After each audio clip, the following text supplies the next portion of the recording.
Hello, hello, hello. Let's not waste any more time. Let's just jump straight in.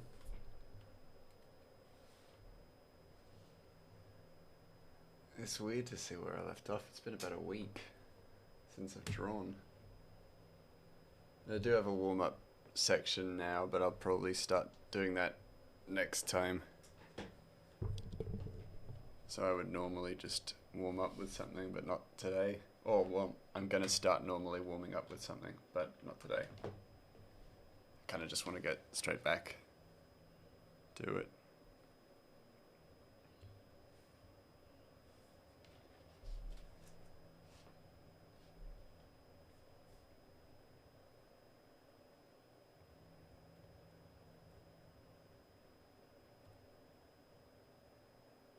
Alright, it's this one.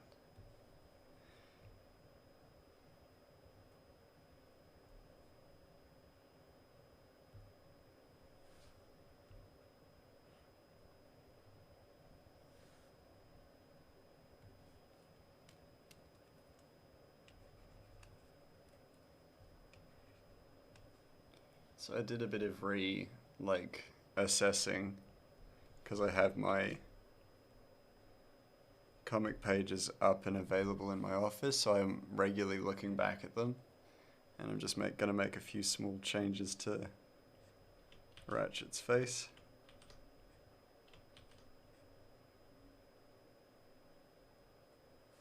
Very small changes, but things that I feel are useful and important.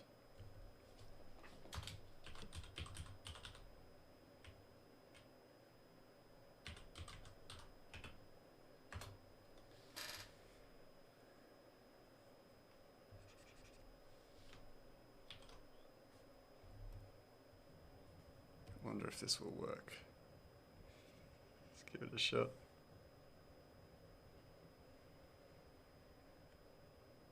No, it didn't. This new picker tool, it's just not very, it's good. It's definitely good, don't get me wrong, but it's just not, it doesn't always work. And I've found more often than not it just doesn't work, which is such a shame because it is such a cool little thing. And if it worked more properly, then it would just fill in the color space that I've indicated.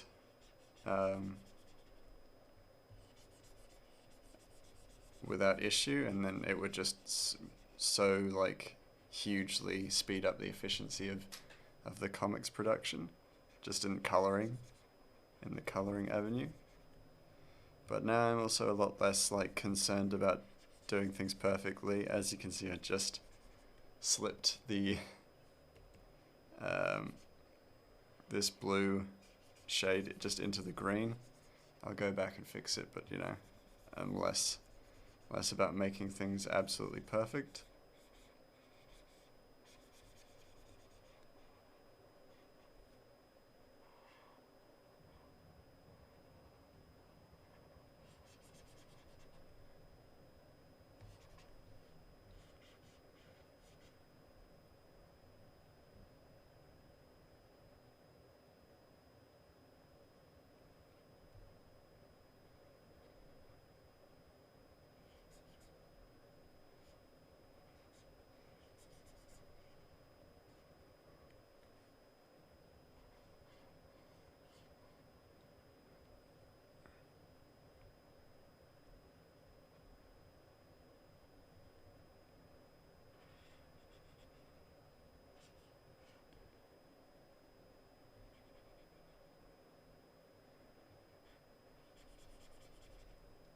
I hope everyone has had a good week so far.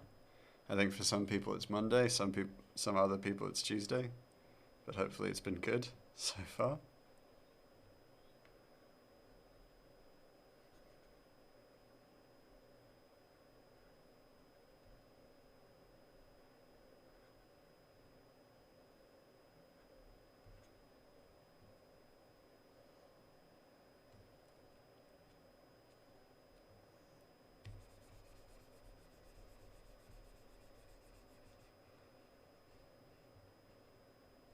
Well done.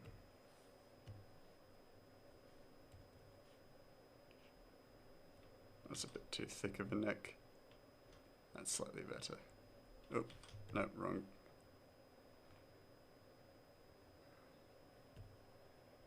Wrong bloody layer.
I'm also going to try and avoid sitting like a prawn today, so I'm just going to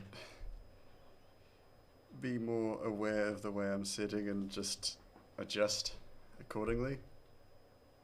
Because I found that I just get into a habit of sitting really poorly, and then as a result my shoulders feel tight and my back kind of is sore, which is just not a good way to go, not a good way to do things.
Tell you what, now that I've started working with highlights, the one thing I kind of regret is that now I have to be very particular about which color I'm picking, because if I absent-mindedly pick the highlights, then my drawing's going to get progressively lighter with each mistake. So, or if I pick the shadows, progressively darker. And I'm sure I'd notice that, but like still. Just a little extra thing to keep an eye out for now.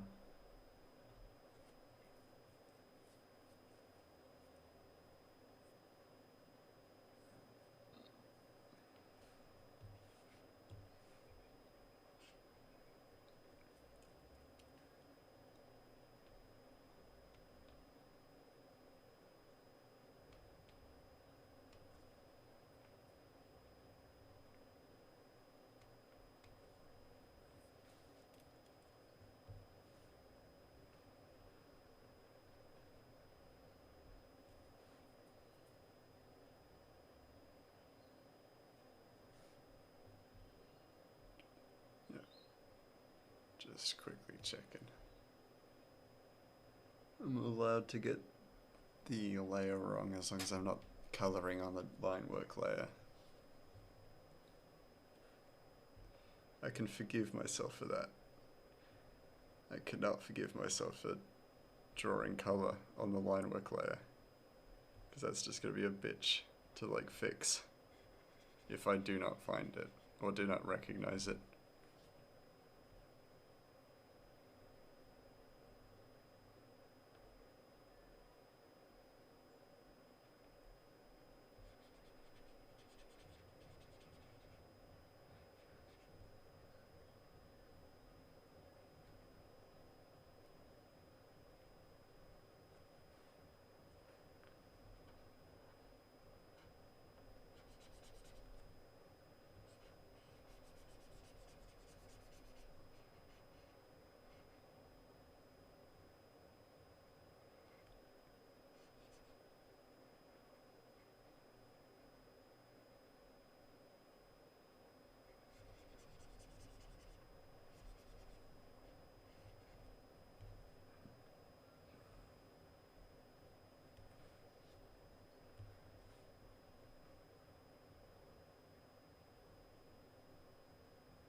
Let's get closer. At this point, no reason to stay so zoomed out. We've got all the colors we need.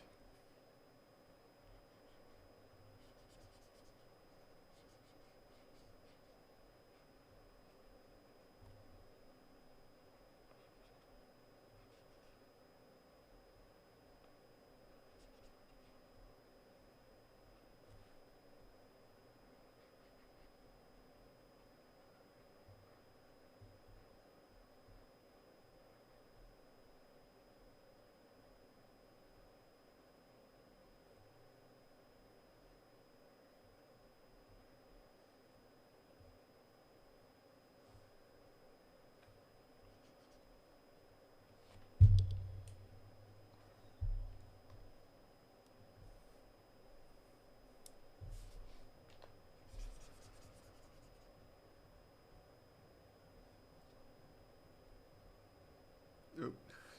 Nice.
Do a quick save, and then also just take a sip of my drink.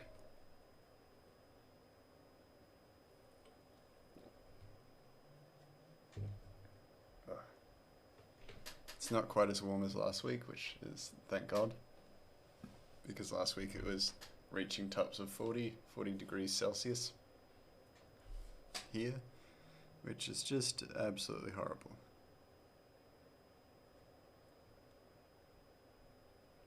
It's just so uncomfortable, like just the worst weather ever.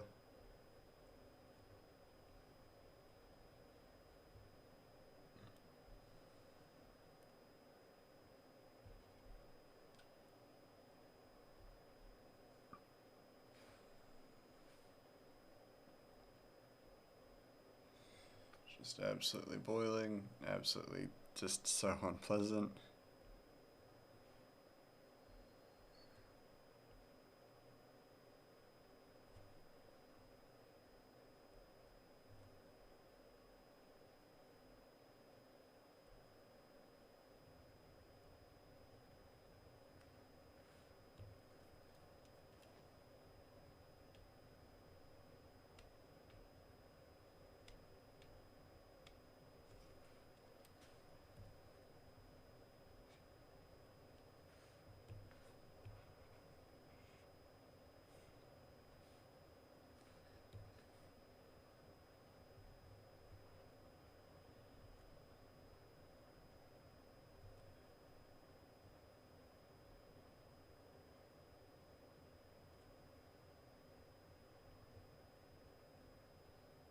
this line work? Fool. Bloody fool.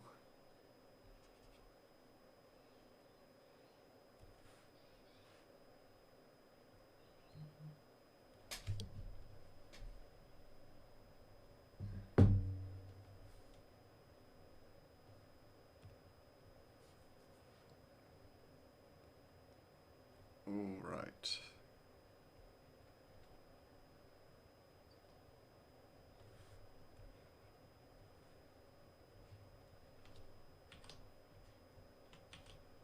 Let's give just a little bit more value.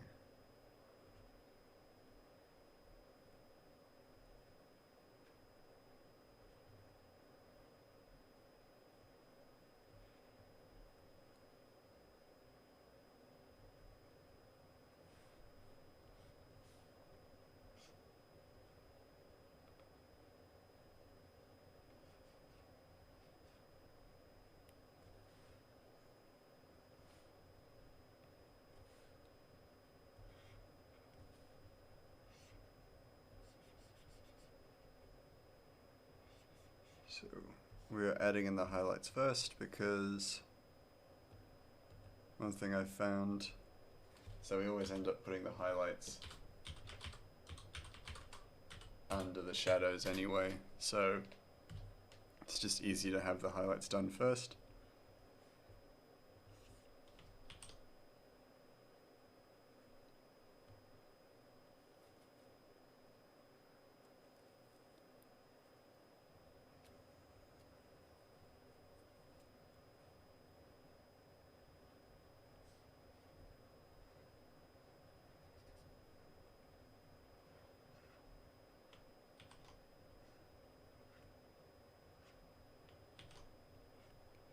Basically, the idea of using highlights is to just fill in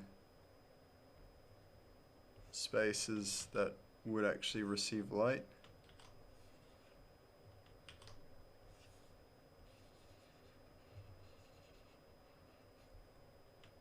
Don't know how I feel about the cheeks though. I think the cheeks don't.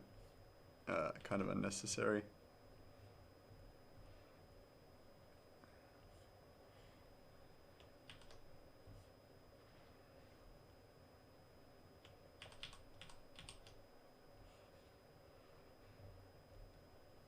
But I kind of like just a little bit of small highlighting.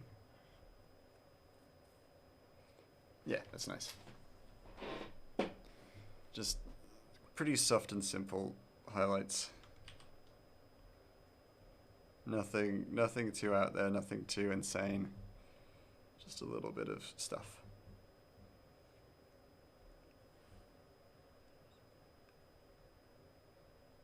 And for those of you who want to know what I'm doing, basically I'm going through the color wheel and I'm just increasing the value of the color that I have color picked from the flat colors. I'm not increasing the saturation or the hue. So those aren't being altered, I'm just incrementally raising the value. That is it. And then going back through and basically it's almost like a minute flat colors section where I'm just filling in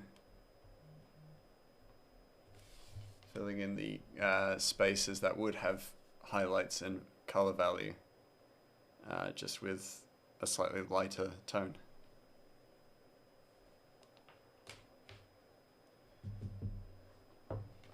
Though ultimately it does end up looking kind of like, well, actually I can't show it that way. It looks like that beneath it all. But I still prefer it. And it's a way better method to what I was doing before, where I was using a blending mode, which always felt a little bit ham-fisted and imprecise. And instead with this, I kind of feel more accurate.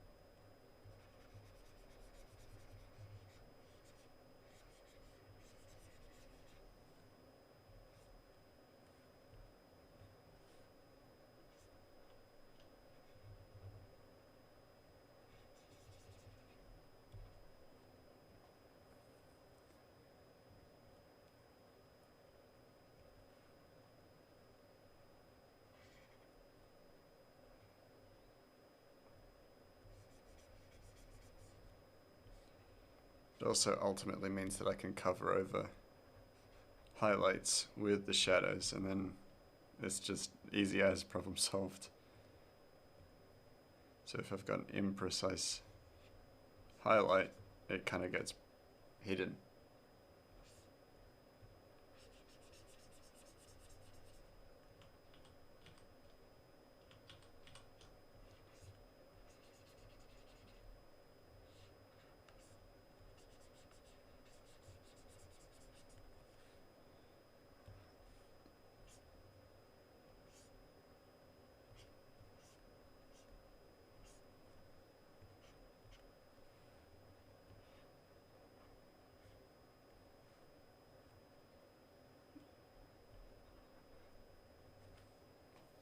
And I also don't have to go like delving into the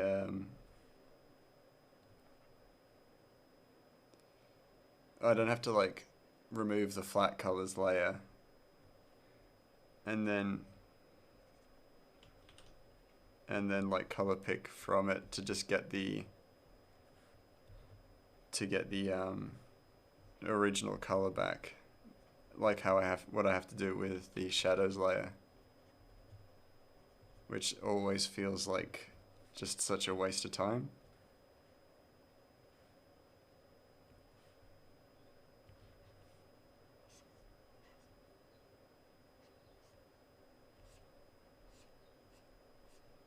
And I'll be slowly trying to figure out a better way to do shadows, so that it can be slightly more efficient.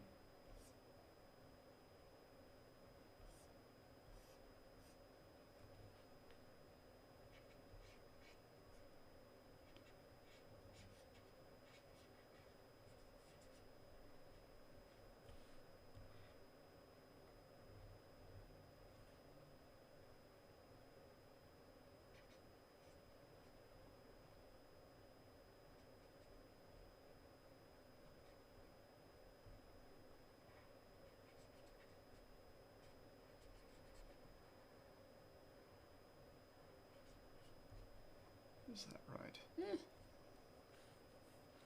I mean, it's fine.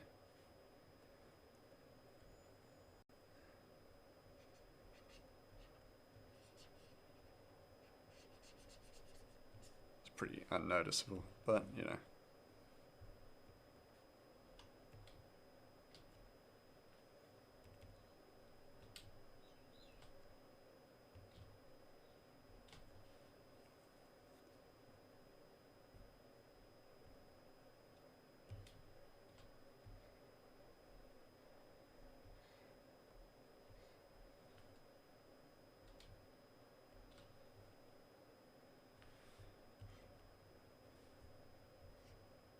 Good, I didn't just draw on Ratchet.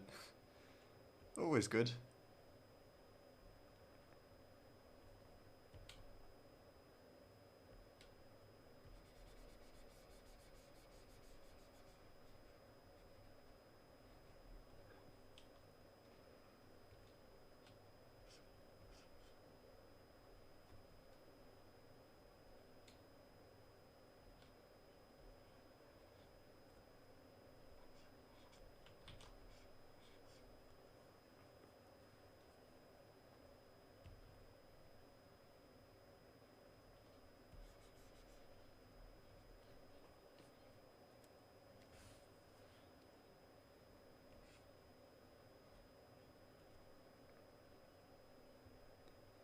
And then a few incremental, like, mounds and stuff on the road, just to give just a bit of dimension and shape to the road itself.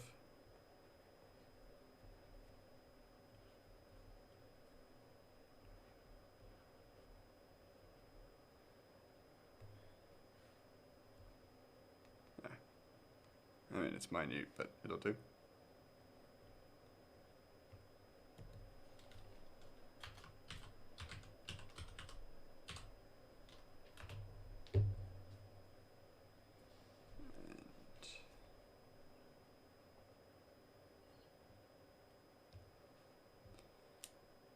For shadows, we just go straight back to the blackened color that I use for the line work, and you alter the saturation. However, I also just realized that Ratchet's hair does not have any highlights. So just going to quickly fix that.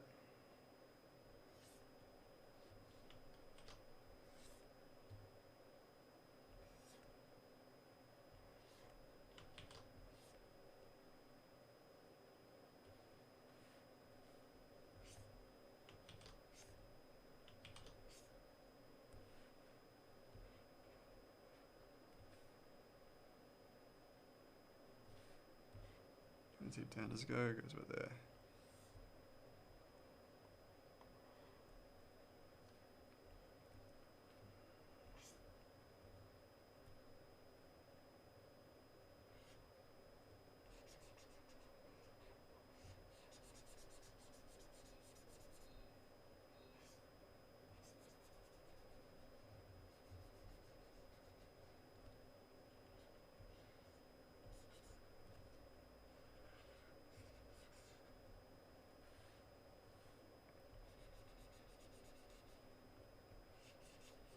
With every panel I get just slightly better at each of these like aspects of illustration, because I feel like this version of highlights is just that bit better than the previous panel's version of highlights, because those feel either a bit too bright or a bit too dull, you know, or just not the right kind of value and intensity, whereas this actually feels good enough and subtle enough to actually fit as natural in-world lighting.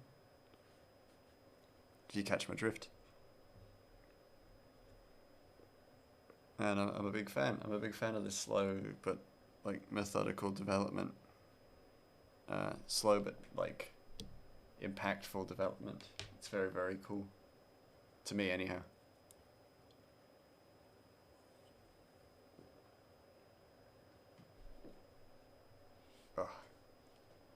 I don't often drink Coca-Cola, but when I do, I always miss it. And God, it does taste good. It's bad for you, but damn does it taste good. Oh yes, I am missing something. Just a little under eye. Just a little bit of under eye highlight for little Ratchet. There we go. Nice. Yeah. Now on to shadows. So same again, increase the value of the just line work black. And now how subtle, it's not immensely subtle in the previous panel. This is probably okay. I might just send it back ever so slightly. And now the goal is to kind of align with the shadows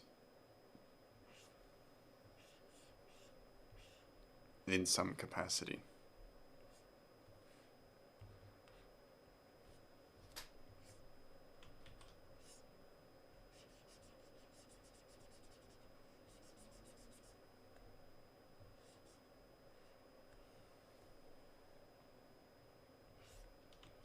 And then just with this alteration, really does just smooth out Ratchet's jawline, in a sense. Which is such a funny, like, it's so funny that that's how that works, that you work the shadow, and then as a result, Ratchet either looks thinner or fatter just through that work. Currently he looks a little bit rounder. His head looks a little bit rounder. But that's an easy alteration to make.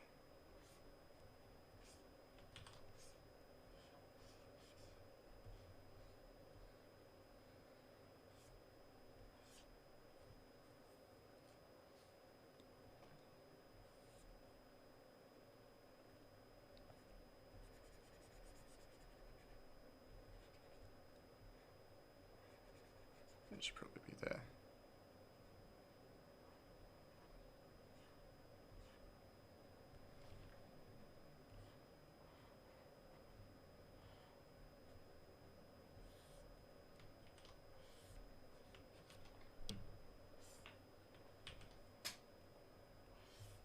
Oh, and I haven't even talked about the new like overlay.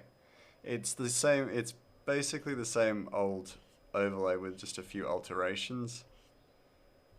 Just things that I thought would look better, and now that I've been streaming for a longer amount of time, things that just make more sense. So, starting from stream after next, because the next stream is the gaming stream. But next stream I have a warm-up panel, so I will actually do warm-ups for drawing, and chat slightly smaller, but that's only because it didn't need to be quite so big anyway, because I also don't look at that chat, so it's more just a cosmetic thing. So it can be fine. It'll be fine just being small.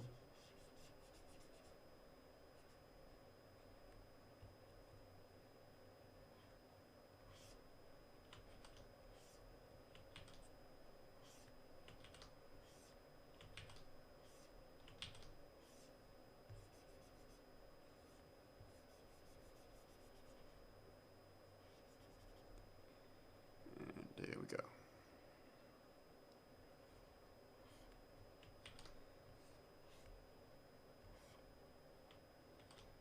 I kind of like that. I kind of like that there is that separation. We'll see how it looks with the shadows added in, but I do like it. And I do like the potential of having the three values, like the three levels of values.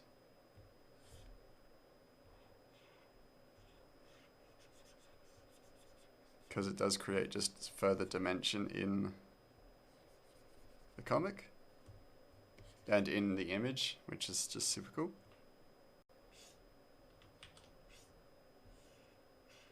It's all stuff I didn't know about when I started, but I'm learning.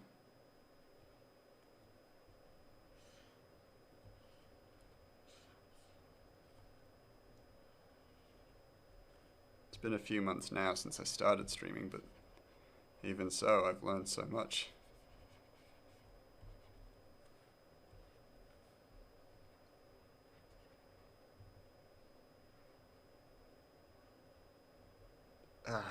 God damn it. It's just talking about how much I've learned, and look at this fucking thing. That was a little bit of green on the line work layer. Fucking damn it. It's just talking about how much I've learned.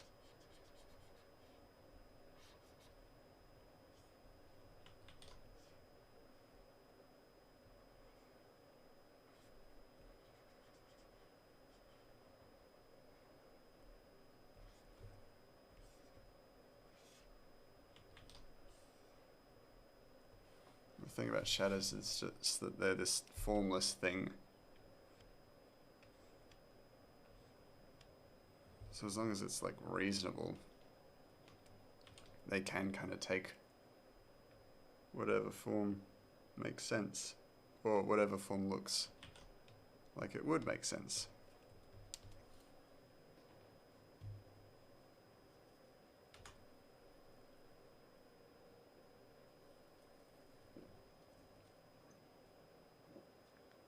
Whatever I just said didn't make sense.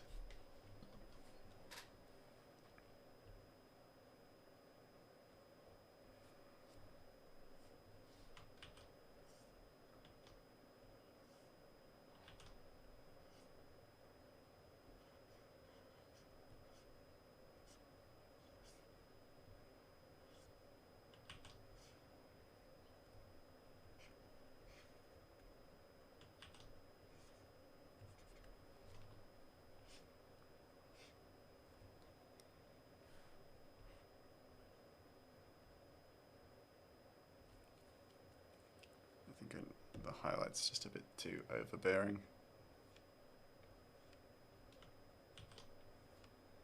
It's cute, but it's just a bit overbearing.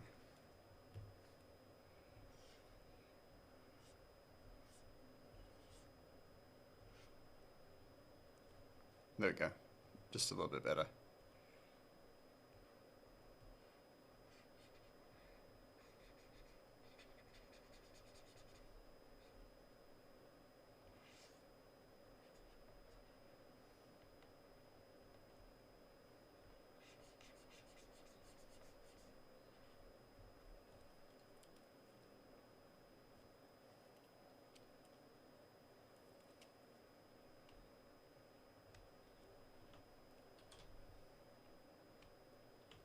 No, that makes sense. That don't make sense.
Can't feel my foot. Been sitting on it.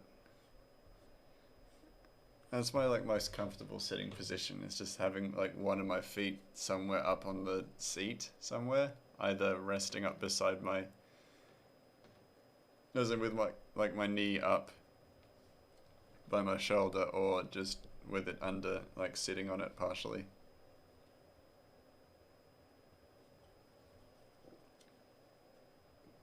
Those are my favorite sitting positions. It's weird, but also just good. Just gonna do a bit of a quick stretch. It's been it's almost 50 minutes. So just gonna stretch. Maybe stand up a little. I recommend you all do the same. Oh.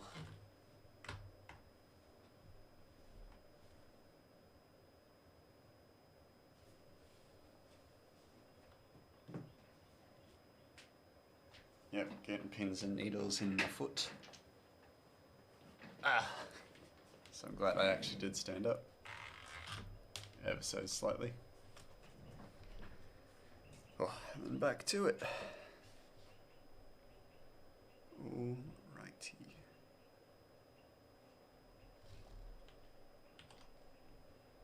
Just cover that ever so slightly.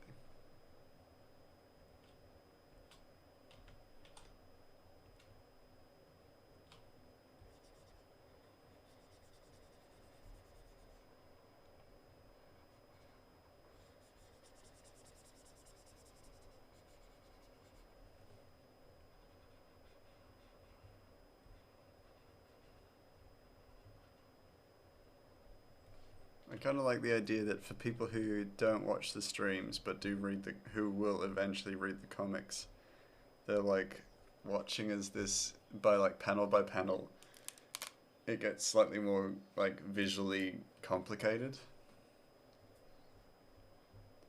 and the technique gets slightly better and better each time, and they're just like, it's weird. It's almost like it's growing with, like it's developing as the story develops, which I'm kind of into. I'm kind of into that idea.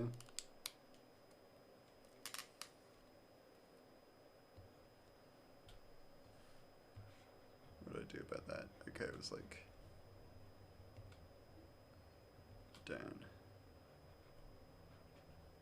and across. I can almost certainly make the brush a little bit bigger.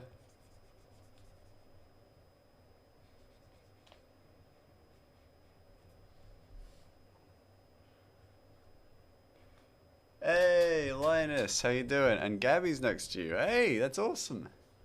So lovely to hear from you guys.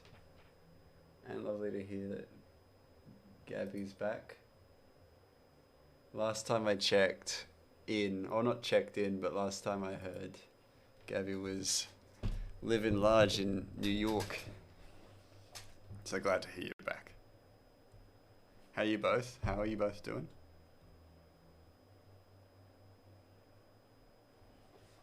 Keep bumping into my desk, apologies about that.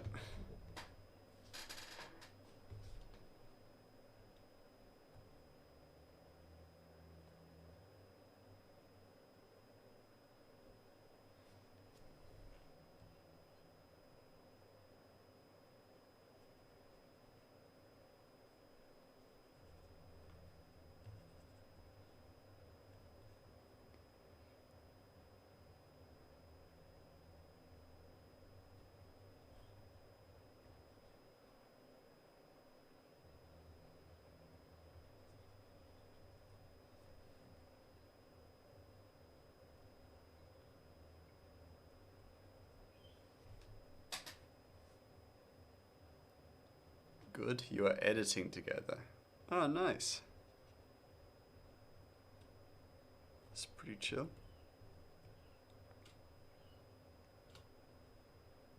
What are you both currently working on, if I may ask, or is that top secret?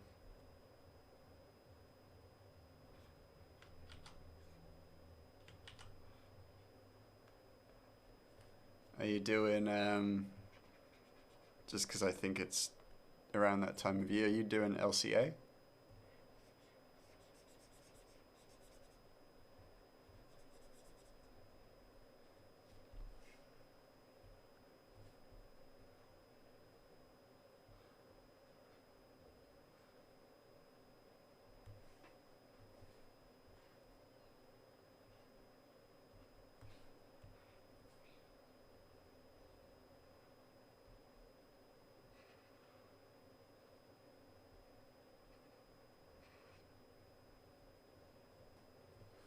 Yes, LCA short film, and you both miss me? Ah, well, I miss you both too.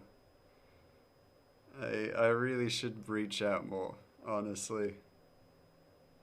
I know that's for sure. Don't know when I'll next be back in Canberra, but let me know how your LCA stuff goes, because I'd love to check it out. I'd be so keen. Um, but yeah, good on you. LCA is a lot of fun. For those of you who don't know, LCA is Lights Canberra Action. It's basically a film competition that's held every year in Canberra. It's really great. It's really a lot of fun. I've done it once, and it was a lot of fun. It was really, really like a really good. Really, it's also a really nice way to meet other filmmakers and creatives. So I'm a big fan.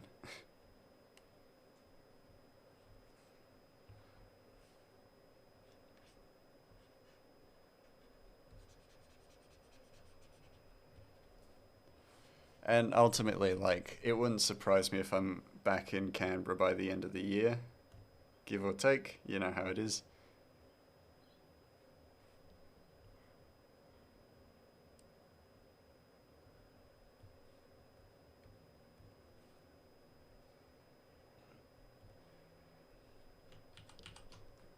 Wait, I remember.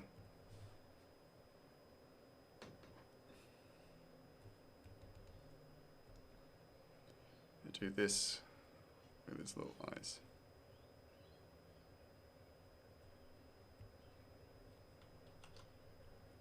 Give it a little more color.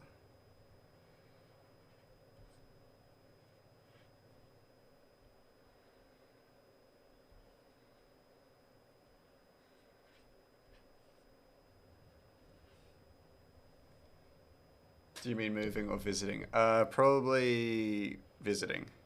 I think for the most part, I'm probably set here. So pretty permanent here at this point. But I will always be visiting, and also my family live nearby. So it'll be easy to go through Canberra for Christmas and such. So I've got a full-time job here, so I probably won't be moving back to Canberra anytime soon. If at all, really. Not that I don't like Canberra, it's just that I really like Adelaide.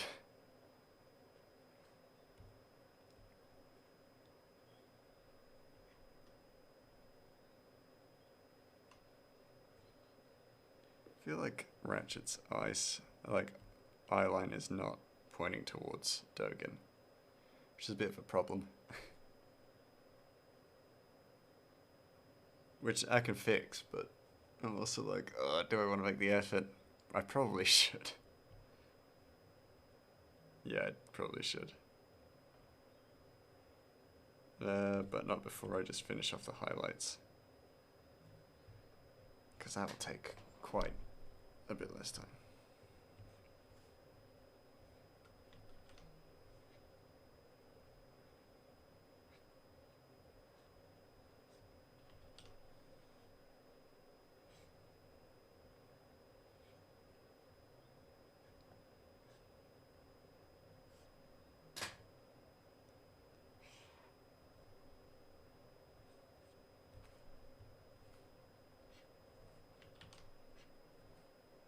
Tell you what though, I'm not moving to Broome, but I'm gonna be going to Broome for work in a few months, which is very exciting. I've never been to Perth, let alone Broome, so I'm actually super excited about that. That's gonna be great.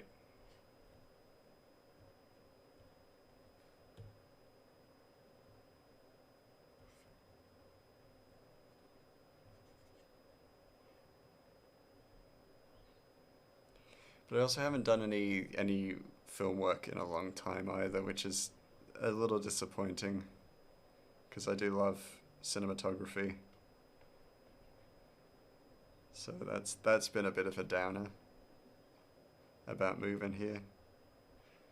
It's definitely been a lot more illustration than it has been cinematography. So like there are definitely drawbacks.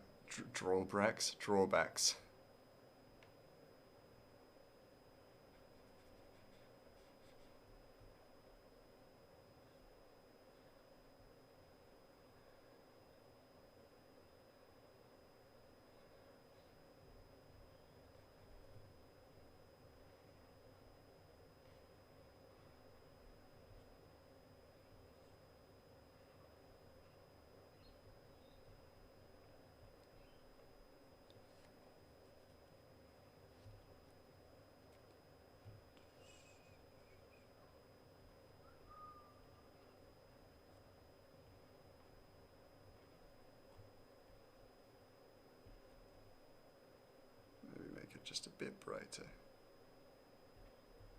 There we go. Just a touch brighter. There we go. Very nice. And I still haven't done the shadow there, Jesus. How easily sidetracked I've been about the shoulder piece. I keep coming back to it. I'm like, I just gotta add the shadow here, and then I don't, and then I'm like, oh, keep seeing it, keep going to add the shadow, keep getting sidetracked. But yeah, I'll definitely visit at the end of the year, or I'll definitely aim to visit at the end of the year. I'm doing a lot of stuff this year, so I may be using up a lot of my leave, which should be interesting.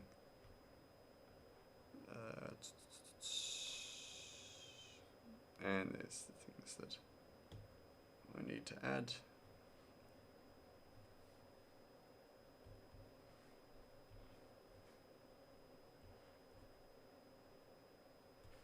Where was his lights? Just there.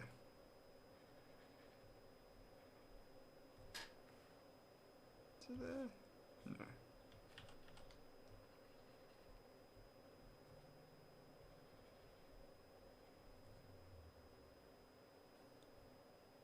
Then a different brush.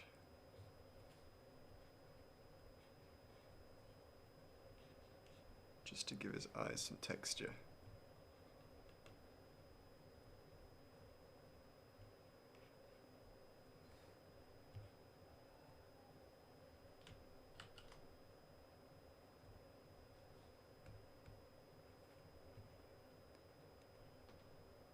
Yeah, and that's that panel. Good and done. Pop it back. Pop it with the others. And by others, I mean other.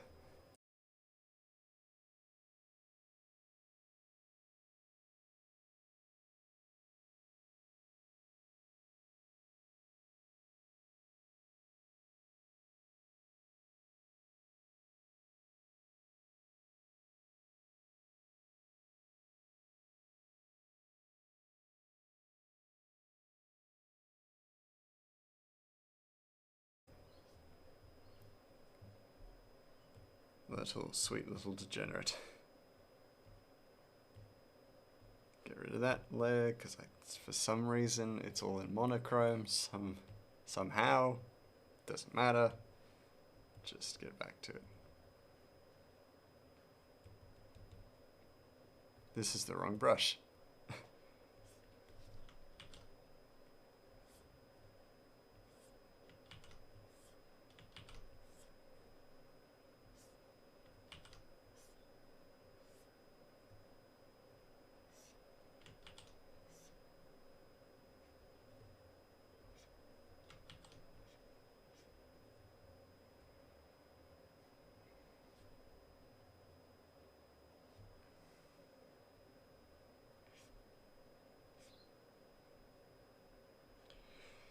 But I definitely want to visit because my last attempt to visit went so badly in that I didn't get to see most of who I wanted to see because I got COVID. So that sucked. For sure. I had plenty of people on the list who I really wanted to see. And I didn't get to because my week-long trip was cut down to like 3 days. So yeah, I definitely didn't get to visit everyone I wanted to. Have I already eaten? I have, yeah. I had a fusilli pasta. It was a pesto and fusilli pasta, which was, oh, and bacon as well. Really good. I really enjoyed it.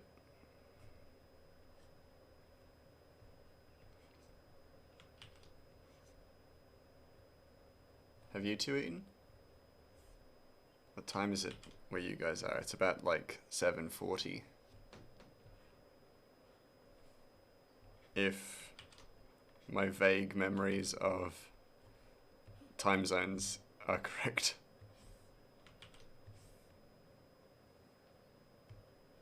which they very often aren't.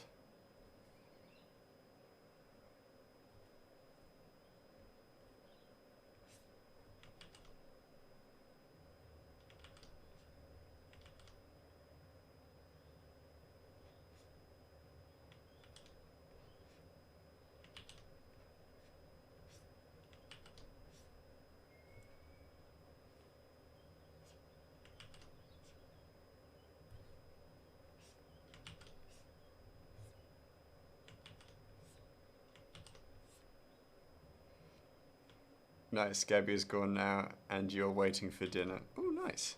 What are you getting for dinner? What are you going to have for dinner? I should ask.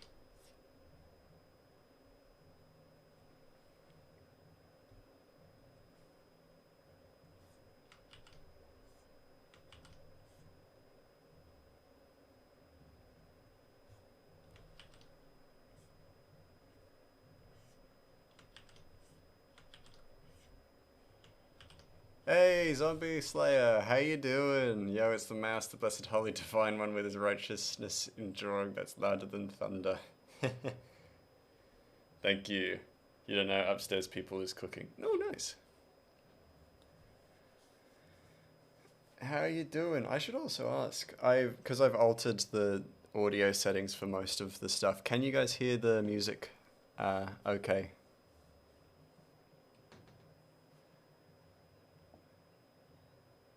Fuck, you need to make me a Dead Space timeline and stuff. Don't worry about it, man. There's absolutely no deadline to it. If I end up finishing Dead Space and it's like that, you're not ready and things like that, that's absolutely fine. Like, I definitely would not want to rush you on things like that. Happy to learn whenever. Yes, you can hear music, but you can hear my immaculate voice better. Excellent. That is exactly what I want to hear. Wonderful. That is great, because yeah, because I've altered a great deal of stuff, and ultimately this is a pretty good looking stream setup. So I'm actually super happy with how the setup is turned out. The new overlay is so much better looking, even though it's just a slight incremental change. And I can now post VODs and stuff. It's super cool. How goes it?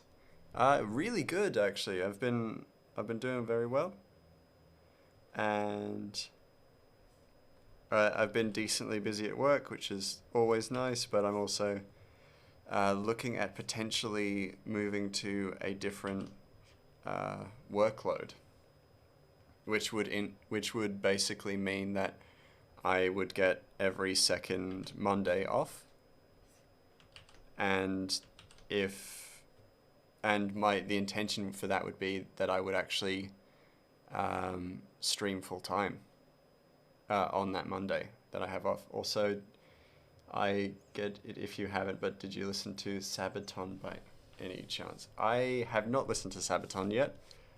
Thank you for reminding me, but I haven't listened to it, not yet. But I will definitely get to listen to it. I might actually even put it on while at work,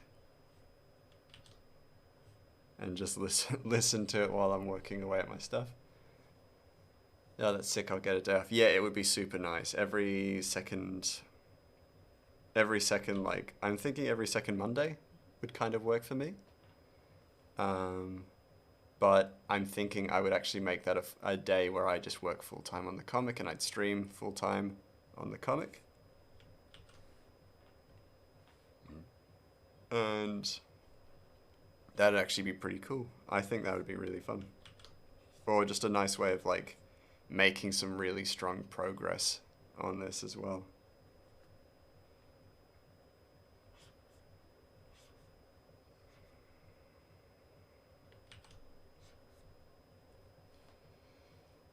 And it's like guaranteed to get that day off. That's even better. Yeah, I would be guaranteed, like 100% guaranteed to get that day off, which is excellent, because like sometimes I just definitely would prefer to have just a day off during the week, because some weeks can get pretty damn busy.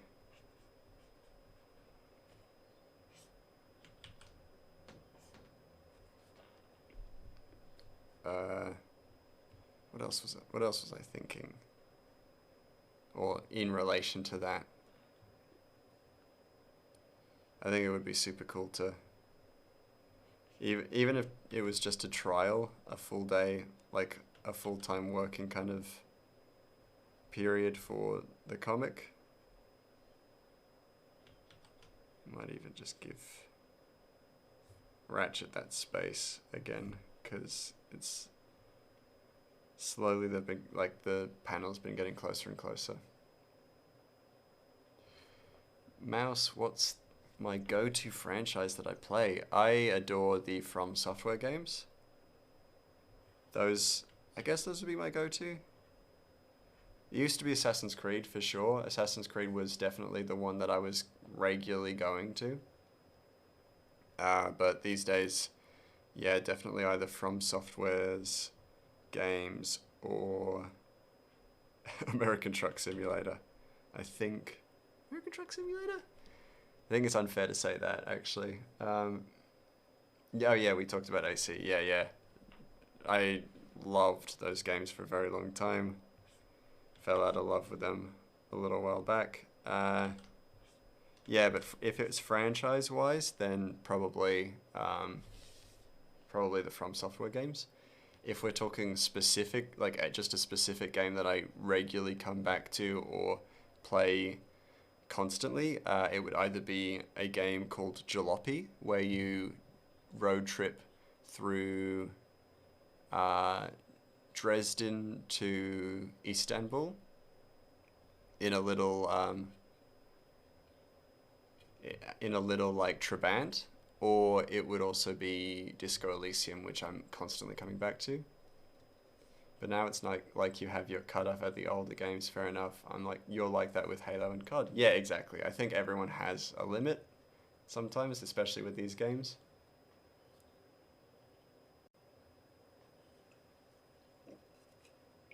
Like big franchise games, I mean. I think once they get a bit too big for their boots, we're kind of just like, I think I'm done. And like, no ill will to people who still enjoy Assassin's Creed or anything like that. Of course, if you continue to enjoy the game, amazing, good on you. I'm just not one of those people, and that's totally okay too. Especially when they come out every year or 2 years. Yeah, I definitely feel a bit burnt out by that as well. And like, I definitely felt that way with the like the Marvel movies as well. I had that sense as well, where because they were coming out so constantly, I was just like, I'm kind of tired of superheroes. Kind of done with superheroes, honestly.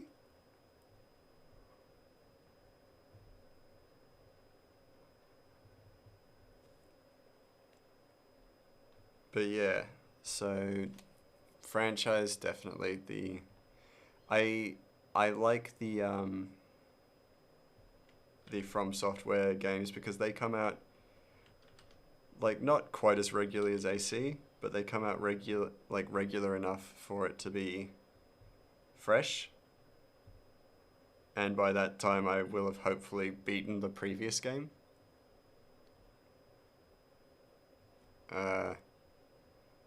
But yeah, they always kind of introduce something new and try some cool stuff out, which I never am against games companies trying something new, even if it doesn't necessarily work out. You're kind of allowed to fail, in my mindset.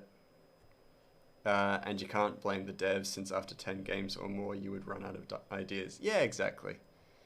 You know, like, there is only so much creativity that you can work with.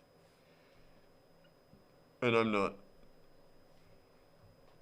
I genuinely don't feel like I blame the devs either, really. It's the publishers who kind of make that more difficult.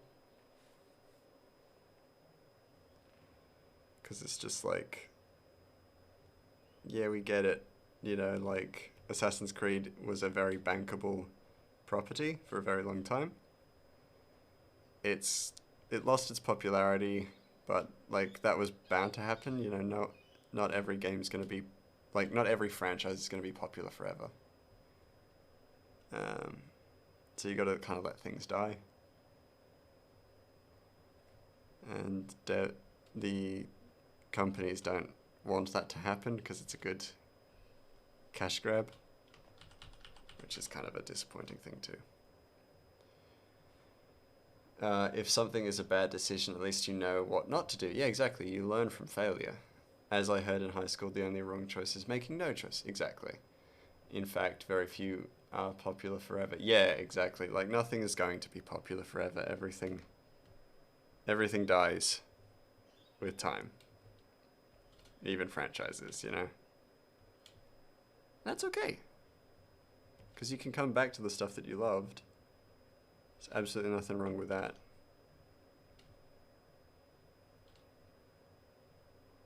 But, yeah. Don't just keep beating a dead horse.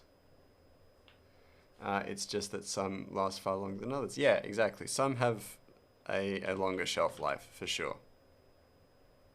But there is an inevitability to all things. You kind of need to decide where it ends. And kind of stick to that. If you're kind of holding out, then it's only going to end in disaster, I found. If you're like, we're just going to see how long this lasts, then it's inevitably going to, that's a recipe for disaster. I think personally for me, Stranger Things is a perfect example of that, in that they're very clearly running out of ideas, but it's been doing so well that they're just like, oh, okay, here's another season, you know. And it's the same thing, but just with a more strong escalation. And if a game is good enough with some flaws, then you really don't give a fuck about its flaws. You love Fallout New Vegas, very good example, and it has its problems, but it's fun, so you don't care. Exactly. Fallout New Vegas is incredible, and it's got plenty of flaws. But the flaws make it... Some of the flaws make it enjoyable. Some of the flaws just don't even matter, really, at the end of the day.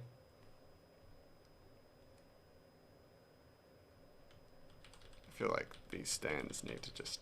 I'm going to fix these stands in a moment. So...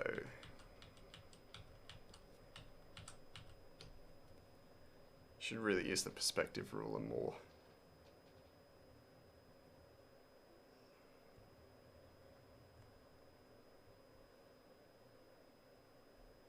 Just about there. Oh.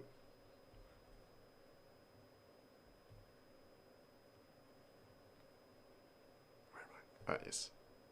Where am I? You feel like with Stranger Things, they thought it was going to be successful, but nowhere near as it is. Yeah. So they have to go make up new ideas for something they don't even think was that good. Yeah, no, I do love Stranger Things. I love the original season, the original 2 seasons were great. They're incredible. But it definitely has that... Nowadays, it definitely has that expired shelf life attitude, which can be a little nauseating, in that everybody who's involved in it wants it to continue on because, you know, it's a paycheck for them and stuff like that. But it's just it's just not very good. Well, it's good, but it's also it's the same thing again and again and again. And after a certain point, that becomes incredibly mundane.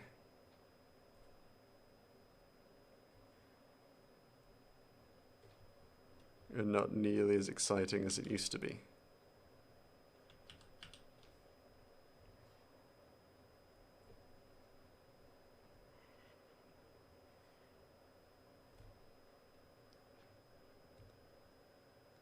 And... you know, it suffers from this weakness or this vulnerability that its characters have gotten progressively less important. And ironically, 11 is maybe one of the least interesting characters now.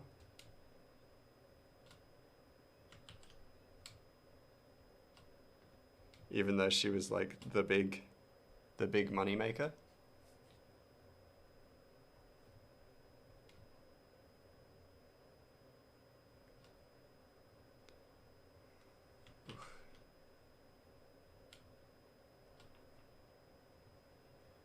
That's how Halo was. The devs thought they were just making a sci-fi first-person shooter game on the OG Xbox that no one knew about, so they accidentally made this beautiful thing and are told to add on to it.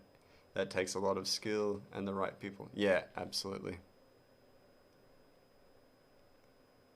And it's just not it's not their fault that that's how it ends up being, but it's just sometimes disappointing that that ends up being what it is, like how it happens and what happens.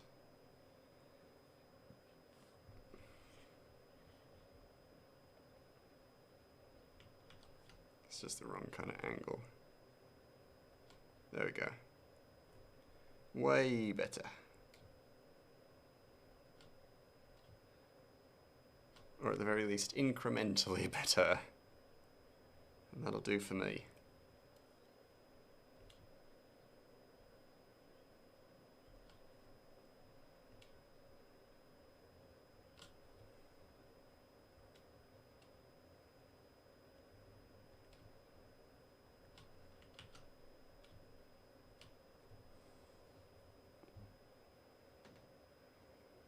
Cool.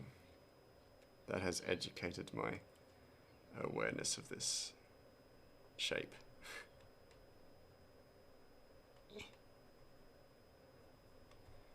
And of course, that's why franchises change so drastically. You haven't played AC Origins, but apparently it's a lot more different than what AC3 or Brotherhood was. Yeah, Origins is very much, I think someone described it as Breath of the Wild, basically. And it came out pretty much like around a very similar time that Breath of the Wild came out. And I think it's just because The Witcher had come out recently and it did so well with its big open world, with little, you know, with these little side quests and things like that. Hello, Mr. Let me take a moment to get this name right. Mr. Chiquino? Mr. Mick Chiquino. Hello. Welcome to my chat. How you doing?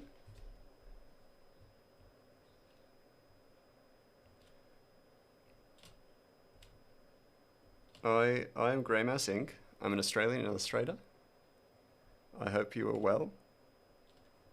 And I hope you enjoy watching me slowly work my way through this comic that I'm working on. It is a comic series based on a D&D game that ended up never being finished. And in the series we follow a small goblin rogue named Ratchet as he forms a team to steal gold from giants. It is called Ratchet and the Beanstalk Brigade, also known as RATBB for short. Its acronyms are RATBB, so I just stuck with it, and it actually is so good. You're doing okay? I make good art? Oh, thank you, that's very sweet of you to say. I know Calypsiel says this all the time, so I'm going to say it as well. Are you an artist as well?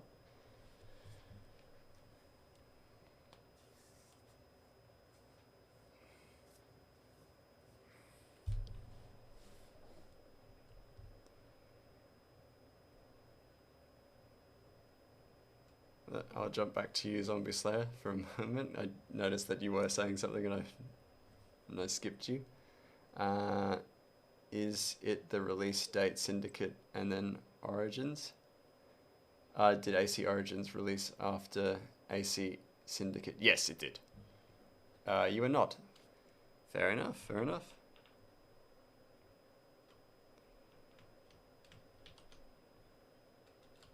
You are not an artiste. That is absolutely okay. We welcome everyone here. You are safe here with the mouse. Oh, right, that's what I was doing.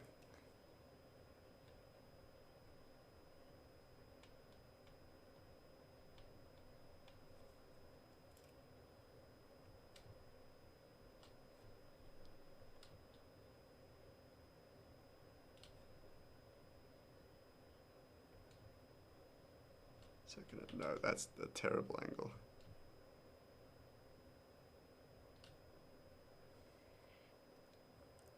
Does Syndicate play like the other games? Yes, I think it does.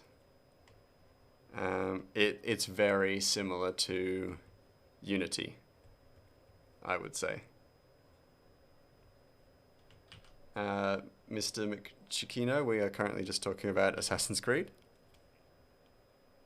We are more kind of like talking about how the newer games we just kind of stopped playing. And if you have any games that you kind of like stopped playing because you felt you kind of outgrew them or their style just stopped appealing to you or things like that. Oof, that must have been a change from Syndicate to Origins. Oh yeah, it hugely was. It was like a complete overhaul basically. While I try and get this angle correct, basically. Just gonna do that because I know what I've done wrong, and it's just the other thing. It's the other bit.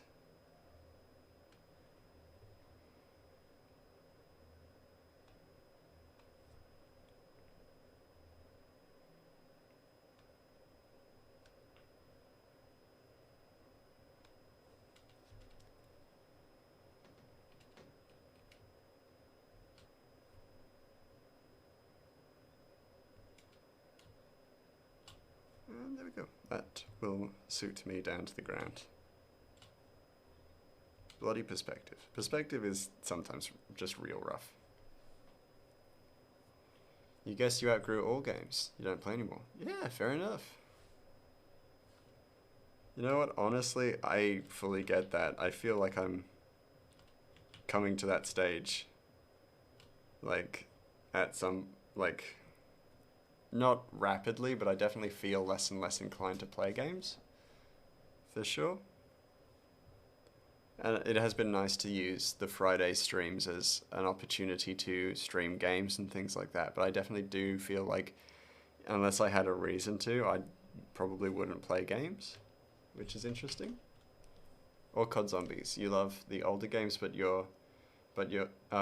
my God, one, there's too many. There's so many made by different people, thus the story is different, and two, they're DLCs of a game you already paid for, so you pay even more. Yeah, that seems a bit lame.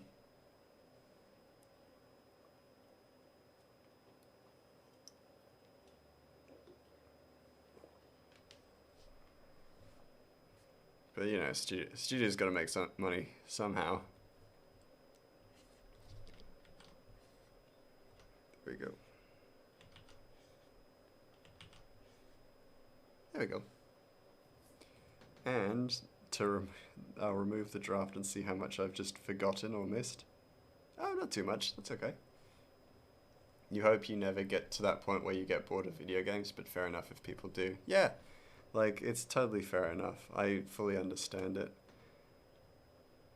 Personally, for me, I sometimes just find that I just never have enough time for games, which I'm definitely sure a younger me would have been very disappointed to learn. But also, I guess a younger me would have been pretty happy to find that I'm making a comic, which is something I kind of always dreamed of doing.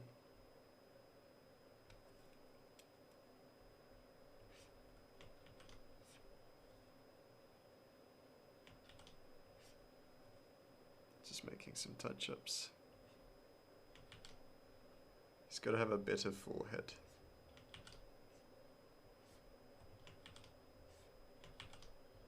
Otherwise he looks a bit weird. You definitely want to experience older games like Zelda, Silent Hill, OG Resident Evil, and Crysis. Yeah. And there is a lot of, like, there's a lot to love about those games. Have you thought about playing the remakes of the, like, Resident Evil? Or do you not, like, I think for me, having graphical updates is great. And I think I came to the Dead Space, like I came to playing Dead Space just before I found out about the remake, so I was just like, yeah, I'm gonna play Dead Space. And then I realized there was a remake, and I was like, oh cool, I just paid for the old version. But I still really like the old version, so I ain't losing in that, like, bet.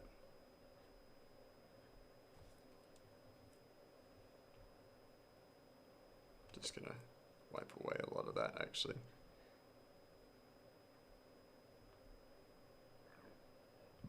Oh, pardon me, just burping. Very rude of me. Can only apologize.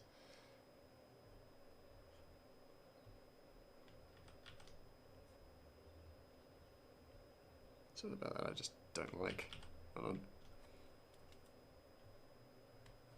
on. You've played RE2 Remake, but you want to know what was so cool about them back then, so you'll get and buy whatever you have to so you can play them. Fair enough.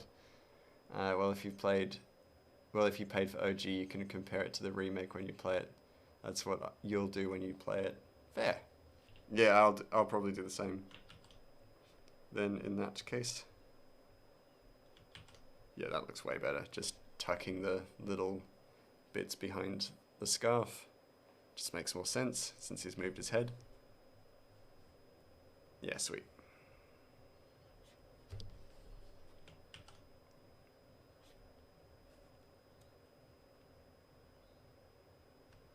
Yeah, lovely.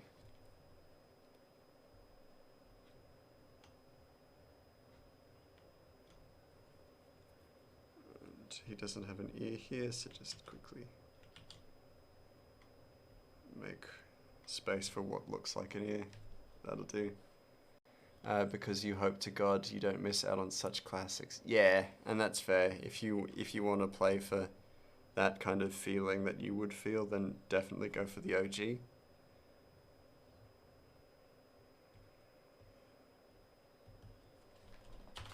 Flat. Ooh. FC. Flat. Colors. There we go.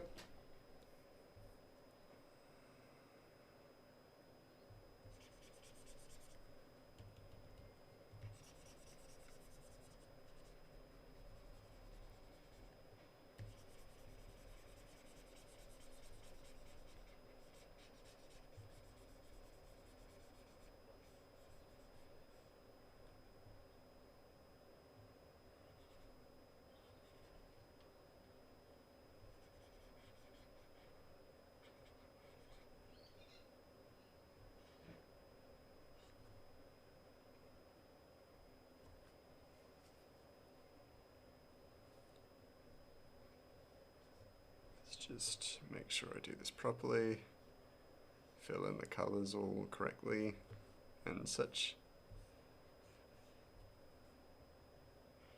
I say as I completely spill into the next line area. Doesn't matter, but like I should be trying to at the very least make an effort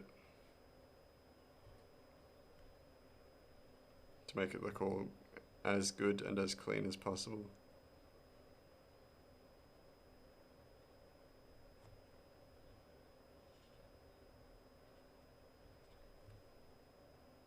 There we go.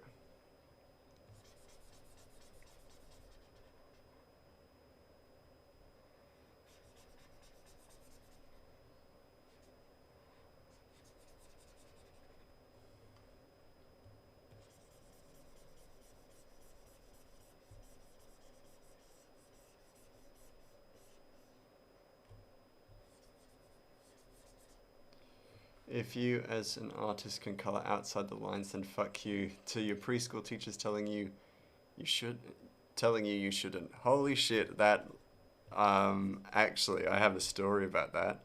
I had a kindergarten teacher who embarrassed me in front of the class because I couldn't color within the lines. And look at where I am now. I'm not gonna dox the teacher who said that, but like, don't, like, they're wrong. They're wrong, alright? You're allowed to color outside of the lines. It's absolutely fine.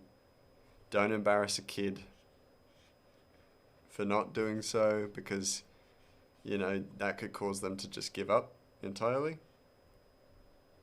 Just because you're, you know, a person with problems doesn't mean you should be ruining the happiness of a child just because they can't color within the lines. They'll learn. They'll figure it out.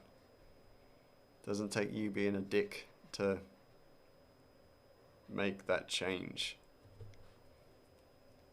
They should be thrown into a black hole. Yeah, it's just a bad teaching method. Being a jerk just doesn't work. Doesn't work to teach young minds and young and aspiring creatives. Just doesn't work. And although you know nothing about art, isn't it all subjective and stuff? Exactly. Art is completely subjective. Because if you enjoy a piece of art, even if it's not like good on a technical scale, that's good enough. That makes it art. You need not to go any further than that, really.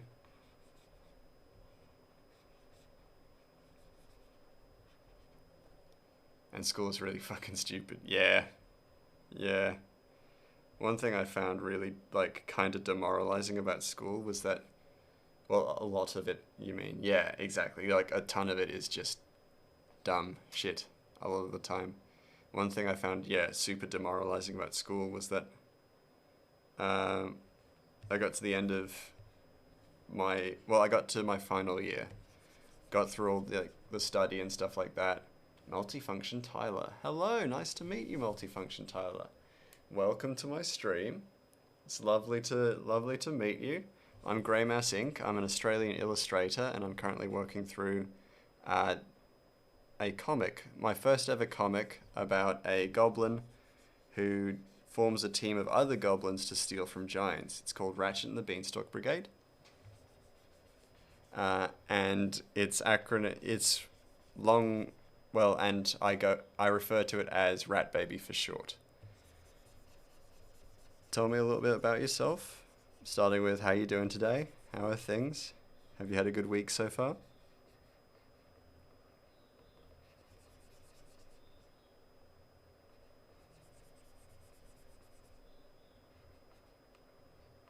And I guess, how you found me. If you found me through the Twitch to watch page or anything like that. And also, as Nightbot says, we have a Discord. Feel free to join it if you want, or not. Definitely no pressure either way.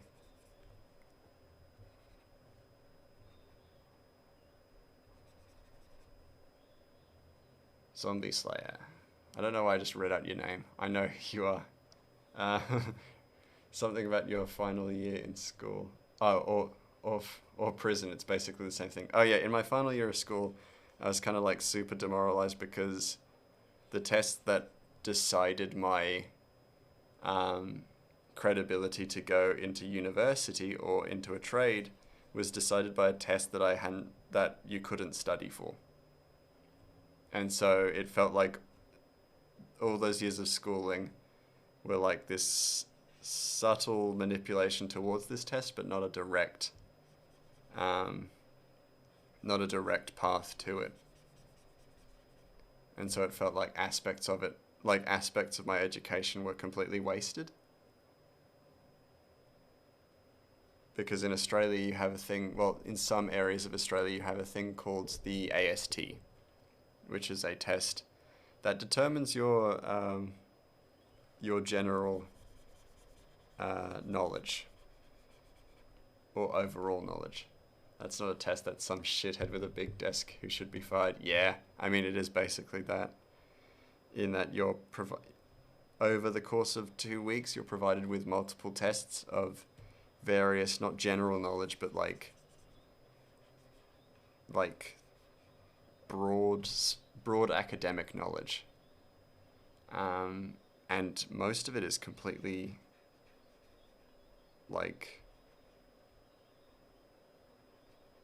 it doesn't make sense. If you studied arts up to that point, then you get to like certain tests and you're completely screwed. Like there's stuff that you're not going to be able to know, and they test you on everything. Here you have the SATs, but you don't know the difference. Something to do with studying for a bunch of shit. Yeah, exactly. You study for a bunch of just random crap, and it doesn't help you with your test. And then worst part is, it's like, my psychology teacher told me that the ASTs were completely worthless because you know, spend your whole life at that point studying to be a good, you know, well learned, intelligent human being, and the AST tests you on knowledge that you weren't studying for. It tests your ability to learn, and it sucks. You're doing great. Thank you for asking. You're a French beginner artist who dreams of becoming an author and illustrator. You found me on Twitch because you wanted to join someone to draw a bit with you. Excellent, excellent, amazing. You are, I mean, like that's super cool. Where do I start with that? That's an excellent introduction to you. Well, yeah, like feel free to draw with me. My streams are usually, like, I try to keep my streams pretty chill, so like I will draw every Sunday and Tuesday in Australia time, because that's the time in Australia. Not good at talking, even English. I know a little bit of French, and I've been to France, and I adore France, but don't speak good English, let alone French. So you'll learn that pretty quick with me. And that's super cool. Like, you want to be an author and illustrator.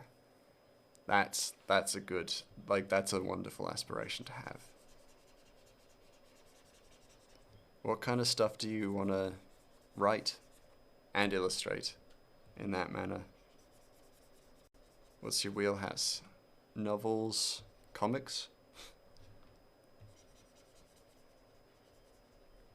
Do you want to make graphic novels and like or children's books? Definitely not dismissing children's books, because that work is great.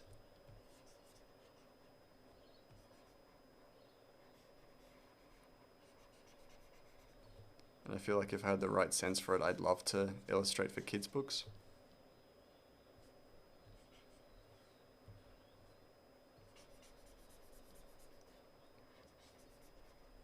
Also, like, out of curiosity, what part of France are you from? You don't need to be specific, of course, but like, yeah.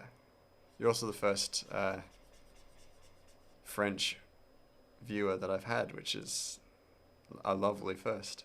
I talk about France so often, like genuinely, I talk about it so often, because as a teenager, I stayed in France for a little while for illustration, and to learn illustration and art from the classics and from the old grandmasters through museums and art galleries and things like that.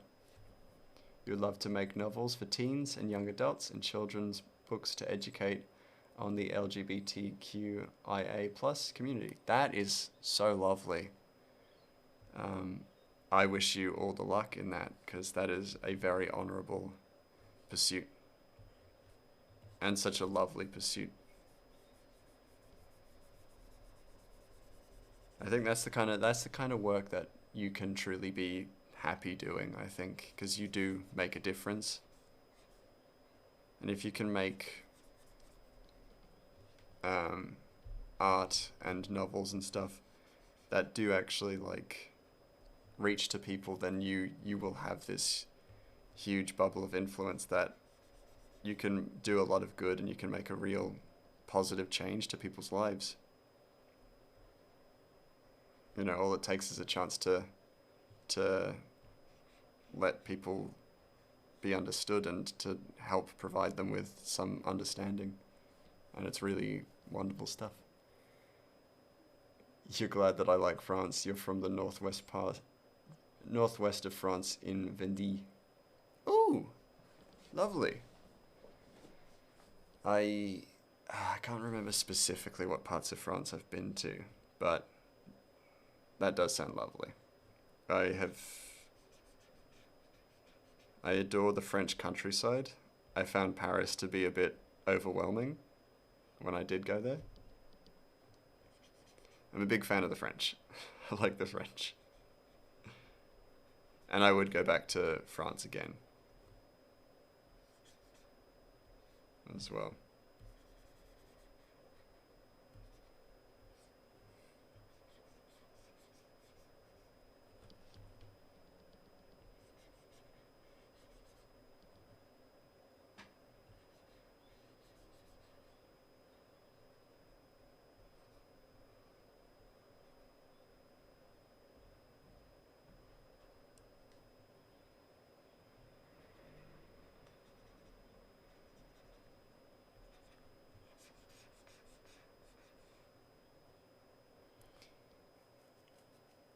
You were wondering, did I visit the Pas du Franc, your favorite theme park, and your special interest? I have not, but that sounds amazing.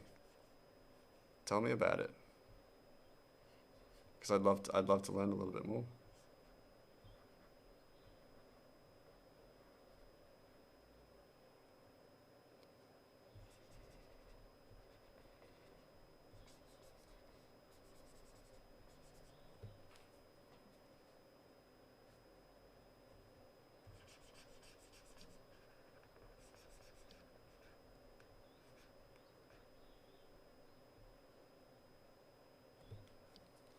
I also got to be careful about my about my pronunciation. Like French, I knew French once upon a time. Nowadays, it's a bit hazy. Um, but then also because I have a lot of Canadians and Americans in chat, I usually just go like, I will pronounce it as best as I can, and then add a little bit of French inflection as best I can.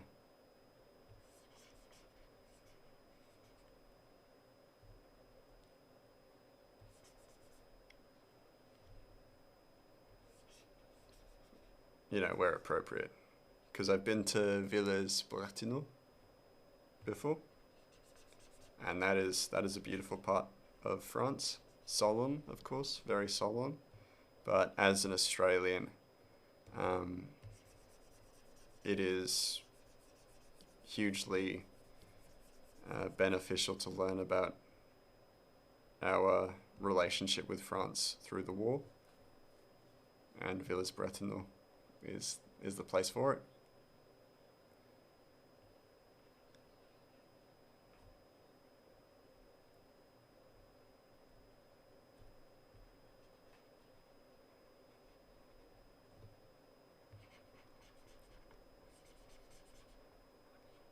And also multifunction tiler. Multifunction tiler. If you're interested in jumping into or joining my Discord, I have a section called character design. If you are interested, that's where I've been looking for artists and people who like creating characters to pop in characters for their of their choosing, and I will include them next time I draw more populated areas of the comic. So if you have a character that you think would be cool there, then definitely feel free to drop it in that Discord. I opened that up because I wanted another avenue to kind of include my community in the process of making this comic.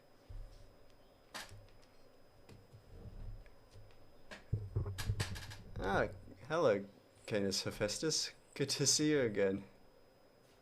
Hold on. Thank you for pointing out that. I'll quickly pop in the Discord. There we go. Am I a fan of Mouse Ritter? I actually don't know what that is. If you could educate me on that, I'd be very appreciative. So Puy du Fou, Fou is a French theme park focused on French history and more specifically Vendée history. It has the particularity of having no rides, but amazing shows and immersive shows that are breathtaking. They also make night shows. That sounds amazing. That sounds so cool. I have to visit France again because I'd love to check that out, honestly. Um, Glad to hear that, Tyler. Welcome to the Discord. It's an OSR RPG scenario system of medieval mices. Ooh, it's very similar to my gimmick. You think I'll like the aesthetic? I'll have to check it out. Is it? Actually, I think I have a vague knowledge. I think of that, but I'll have to check it out because if it's what I think it is, I should play it, and I should probably play it on stream because I think it is just perfect. Nothing better than for Grey Mouse to play a mouse-based RPG. Just suits me down to the ground. I love RPGs. I'm a mouse. Perfect. Perfection.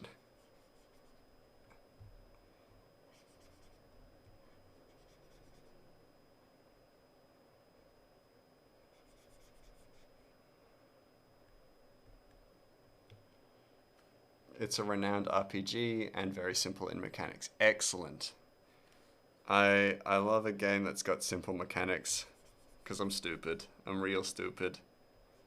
Last week while playing Dead Space, I think when I got ambushed, every time I got ambushed, I opened the menu, and then I was like just spamming the menu and like stuff like that. So I definitely would love to play a game with more simplified mechanics.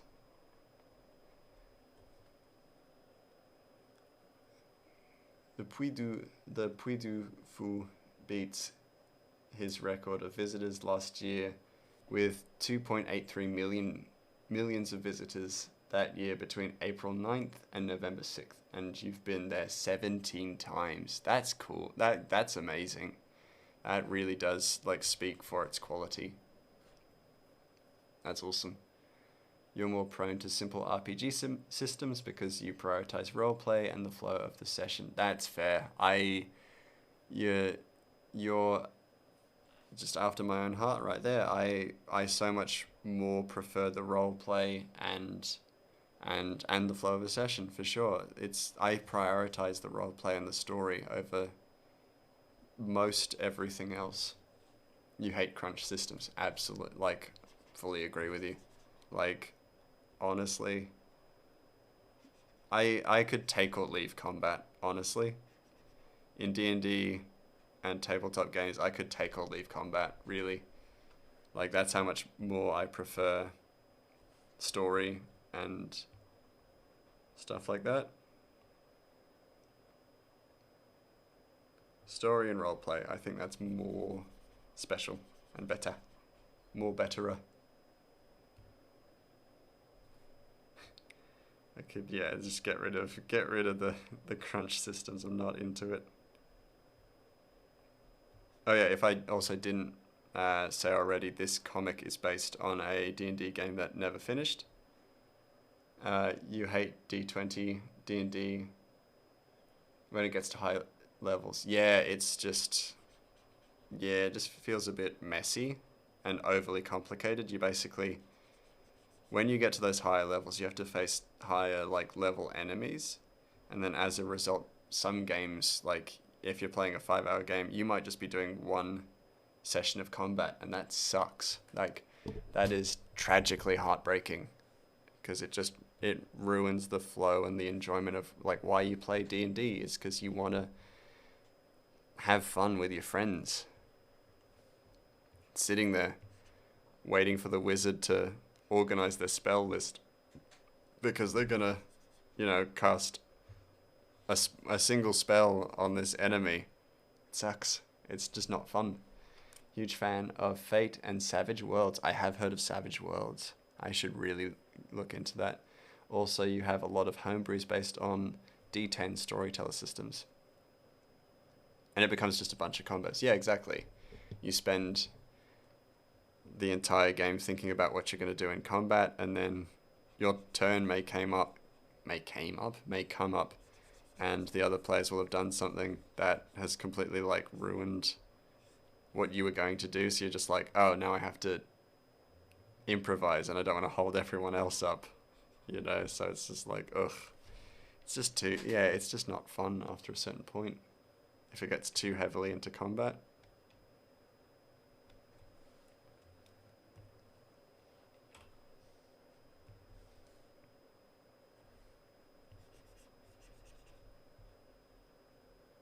I do also find that like, a system like that lacks foresight, where you just end up like really, like, combat becomes just such a nothing game once you get to the later levels. And once you're at the later levels, like, you could pretty much win every fight as long as you prepared for it. So it's like, why? So the challenge shouldn't be coming from combat. It should be coming from other areas. The puzzles should be more challenging, or you should face an enemy who's not going to fight you, but he's like crafty and he'll trick you.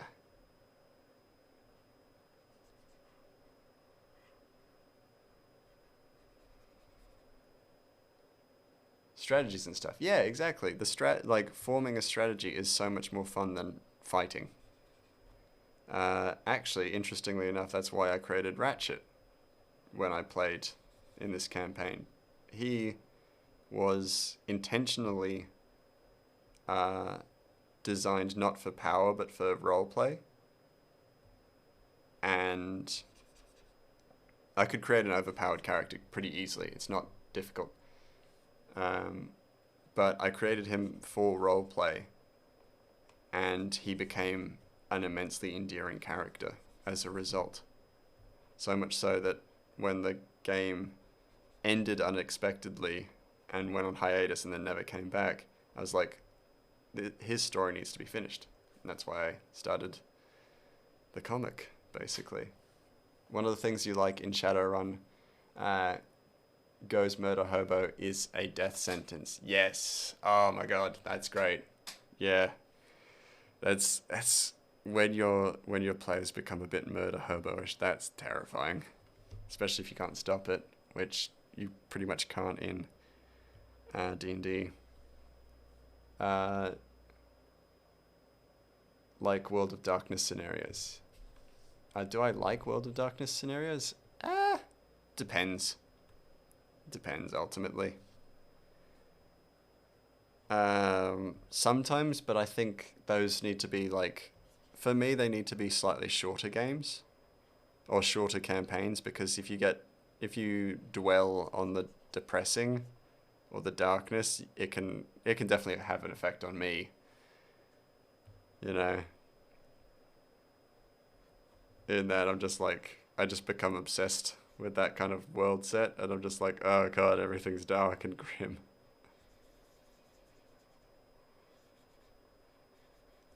But if they're done well, then I love it. I love a good dark story as well, to be fair. You played till exhaustion back in the days. Oh man. Yeah, I can respect that for sure. I could definitely respect that.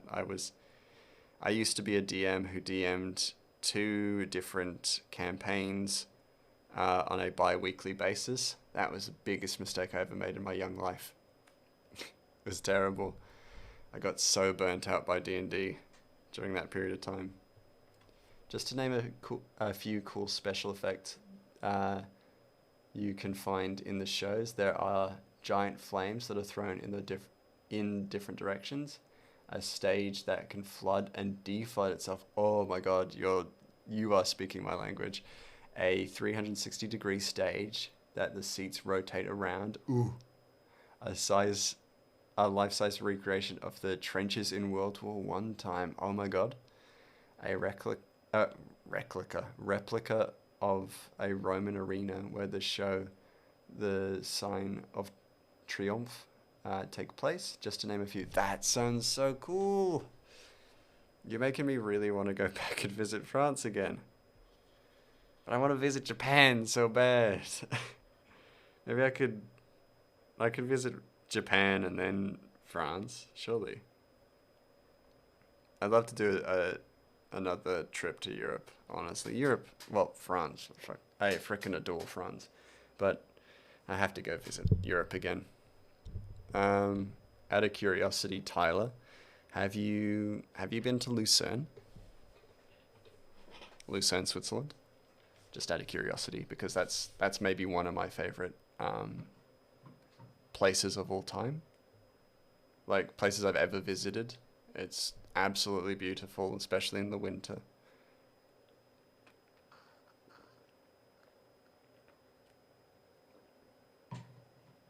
That being said, yeah, other than Paris, well, it's not that I didn't like Paris, but like, other than Paris, there's not been a part of France I didn't adore as well. You have been, but a long time ago, but it's true that you love this place. Yeah, oh, you never visit other countries? You gotta visit some other countries, Canis. Like, there are some beautiful places in the world, of course.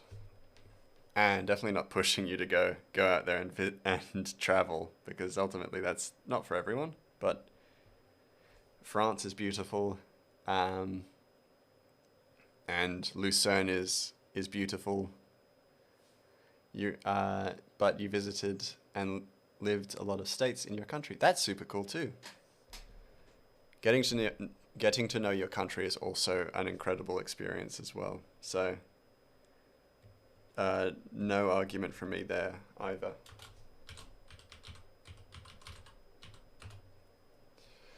You also take pictures of the shows if I'm interested and can post them in the Discord. Yeah, absolutely. Like, please do post them in the Discord. Let me just quickly check, because I might have to make like a tab for it. I got the general tab. Oh, Master is there. Thank you for that.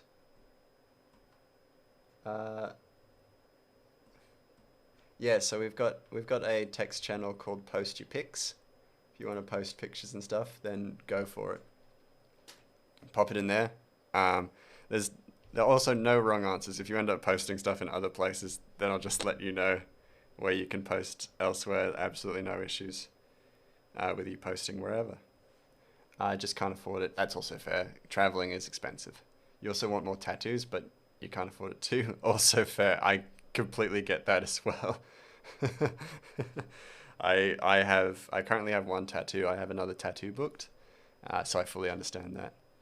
Have a good dinner, Zombie Slayer.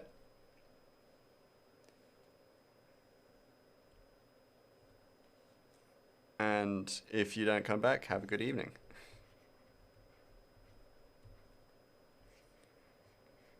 If you do come back, let us know what you're having for dinner. You'd love to have tattoos as well? Yeah, tattoos are fucking great. I have 2 tattoos, and Canis, if you want to tell us what kind of tattoos you have, because you said you wanted to get more tattoos, so I assume you have a few tattoos. Let us know. If you want to, of course. I'm not going to push you to tell us. You want the Dead Space rig and health on your back, as Isaac would have on his suit. That's super cool. I get that. That's super cool.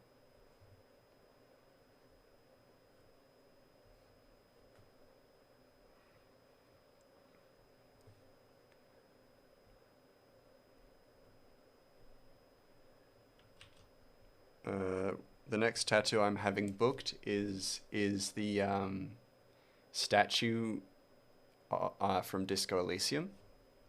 It's a man on a horse that's been but the statue's been blown apart and then rebuilt back together, but in the form of it exploded. So I'm getting that tattooed on my arm. Ooh, you have the umbilical chakra on your left forearm. That's super cool. And you linked some moles of your chest that forms the Cancer constellation, also your birth sign. That's really clever. The game of your life. Which one? Dead Space or Disco Elysium? Ooh, the Outsider's mark on your hand. That's super cool. How it is in Dishonored. If I've played that, I have played it. I've played both Dishonored 1 and Dishonored 2. Adored them both. So I fully get that. Will you make Harry on the top of the horse? I was tempted. I was tempted to. I removed him just because I didn't want to have two individuals on the horse.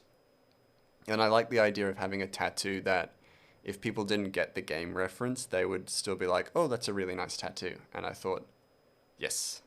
So I kind of just I did remove Harry from it.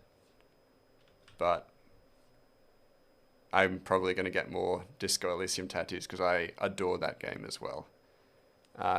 Disco fucking Elysium, it's so good. Arcane games are masterpieces, yes. Harry Dubois is your spirit animal. That's a pretty, I mean, partially worrying spirit animal, but fair enough also.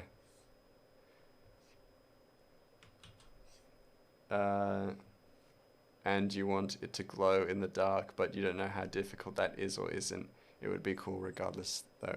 I think they do, like, it's completely possible to have glowing tattoos, especially nowadays, but I don't know. Yeah, I don't know how difficult that is. I've never asked for a glowing tattoo. Have I played the DLCs for oh wait, hold on. Most accurately, the drama and electrochemistry personalities. That's fair. Those are really good personalities, though. Like, so I fully understand what you mean.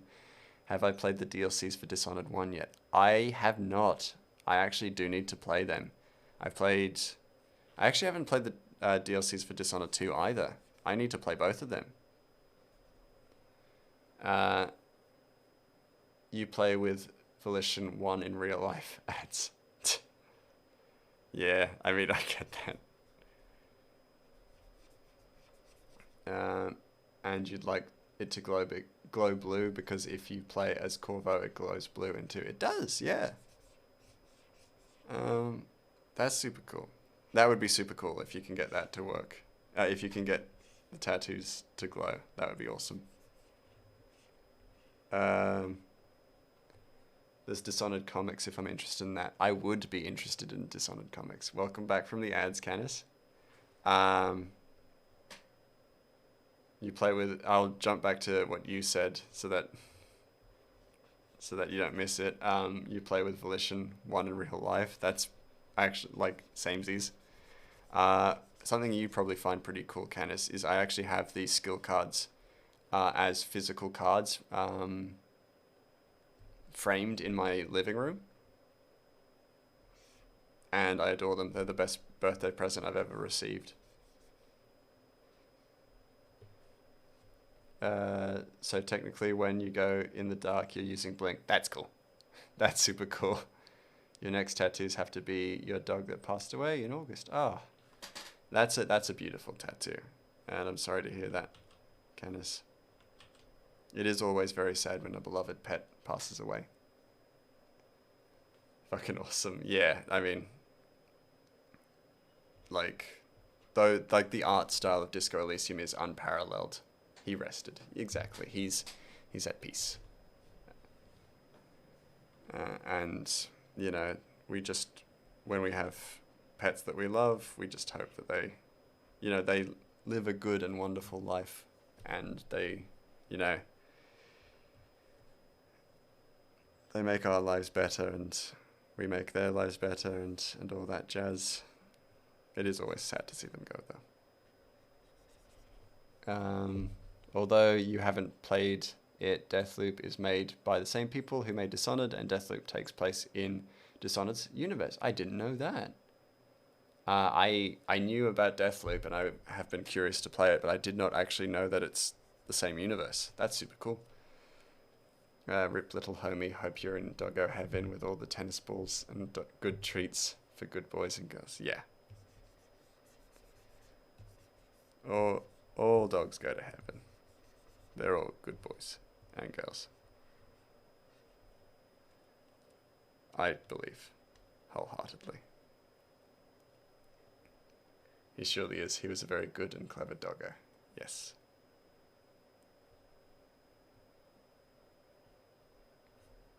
And yeah, I like in regards to your tattoo, that's a great tattoo. I adore tattoos that mean something, and it doesn't have to be like it has to have a sentimental value. It's like if it means something to you, then it's a perfect tattoo. My first ever tattoo is a tattoo of streetlights, and basically, the tattoo it just signifies a moment in my life where I got my shit together, and and I actually like interestingly enough, the tattoo signifies the day I actually stopped pursuing art because I was going to take on a scholarship for realism, which, from what you could see with my art, like I'm glad I learned realism, but I do not use it. I do not use it. But yeah, it's like I saw a streetlight one day and I decided, no, I'm going to pursue something else. I'm going to pursue something that makes me happy. And then eventually I realized that doing art my own way made me happy. So I was forever grateful that I didn't study art at university.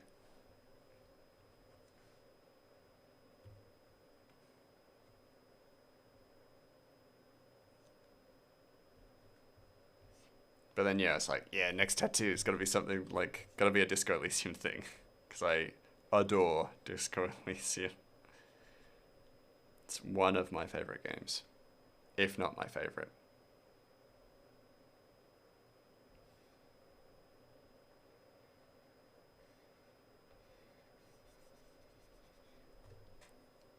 Totally agree. A massive culture. I am a massive culture, yes. I am such a huge fan of that game. I've explained that game to people who just do not play games, do not understand like the concept of games at all, and slowly I've worn them down to the point where they're just like, "Yeah, I love it. I love this game." But only because you've explained it in a way that got through to me. So fun fact about Dishonored, in the intro of 1, you see Overseer Campbell getting a painting done by Sokolov. I think I know this one, but it is super cool. Next to Campbell, there's a bottle on the table. If you want, you can take the bottle, and then if you play to the Overseer Campbell missions, you'll notice that Campbell is in the painting. The table is, but no bottle, since of course you took it. Yeah, exactly. But if you don't take it, the bottle then, if you don't take the bottle, then it will be in the painting. Yeah, and you absolutely love incredibly small details such as that. Yeah, I know. Like those are super cool. What what that stupid trial? What that stupid smile are you trying to hide? Yeah, I love tricking people into playing Disco Elysium, especially if it's not their kind of game. They're just like, I'm like, you should play Disco Elysium, and they're just like, I like COD, and I'm just like, it's kind of like COD. Evil bad guy laughter. My my evil bad guy laughter is that. No, that's my like that's a goblin laugh. That's my I've just tricked someone into playing Disco Elysium and now they're political. Laugh. The most adequate answer is pain. Yes. Love the fact that this is the first question the game asks you. Hmm. Yeah, yeah. No, I do love that too. It's like, what's this smile trying to hide? And it's like, you can't get rid of the smile. Like, it's so constantly talked about as well. It's just like, my face is permanently stuck like this, and I don't know why. And then you realize, and it's like, oh, tragedy. Spec Ops: The Line is quite the game to recommend to people. Oh yeah, that recommending Spec Ops: The Line to people is like such a, if especially if they don't know, it's such a like both dog move, but then also such an eye-opening experience for them. But I love it. That's evil. I love it. I'm into it.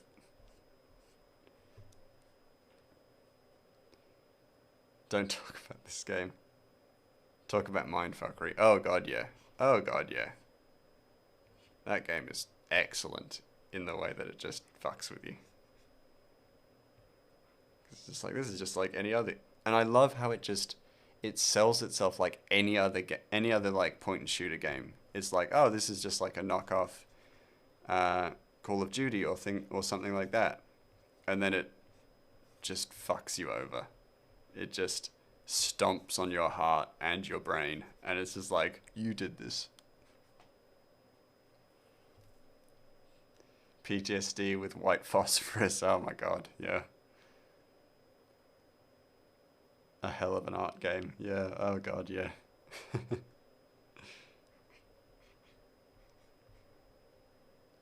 So, Mouse, do you remember when Colonel Conrad is painting the white phosphorus scene at the end of the game?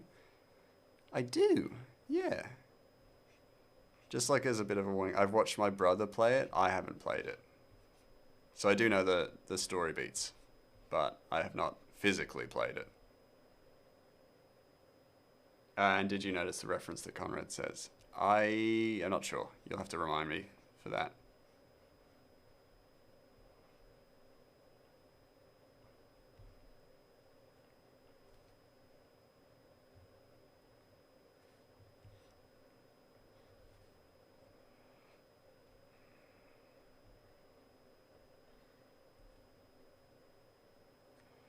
Bloody, what a villainous name, Conrad. I'm only joking. I'm only joking because I just recently watched someone play through Man of Medan. So I'm just Conrad, just that name, on the mind. It's on the conch. I don't have to explain what I mean when I say conch. Just head.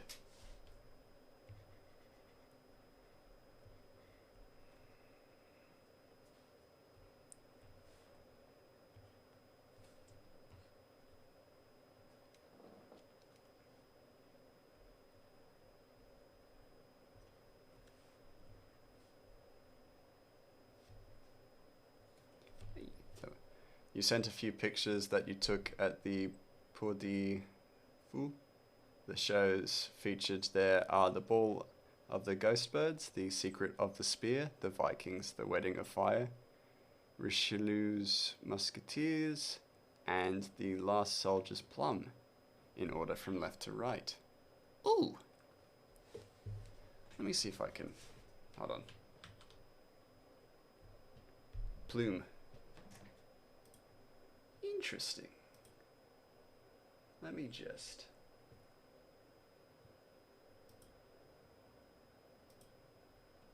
We'll see if I can make...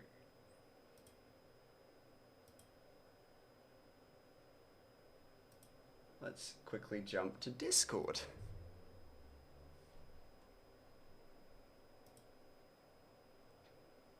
My stream layout is just so bad for this. Hold on. Let's just do that. I'm just going to wrench it up into the corner so that everyone can check it out.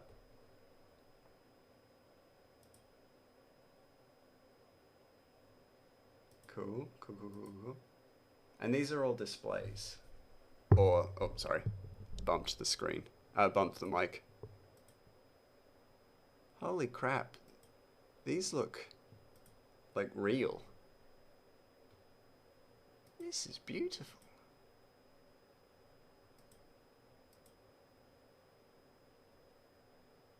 Wow.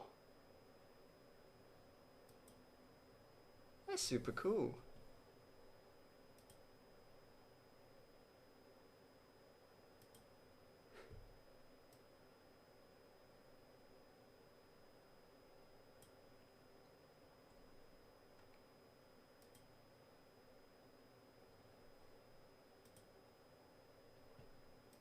Did do a bit of a quick jump through, but like, that's beautiful.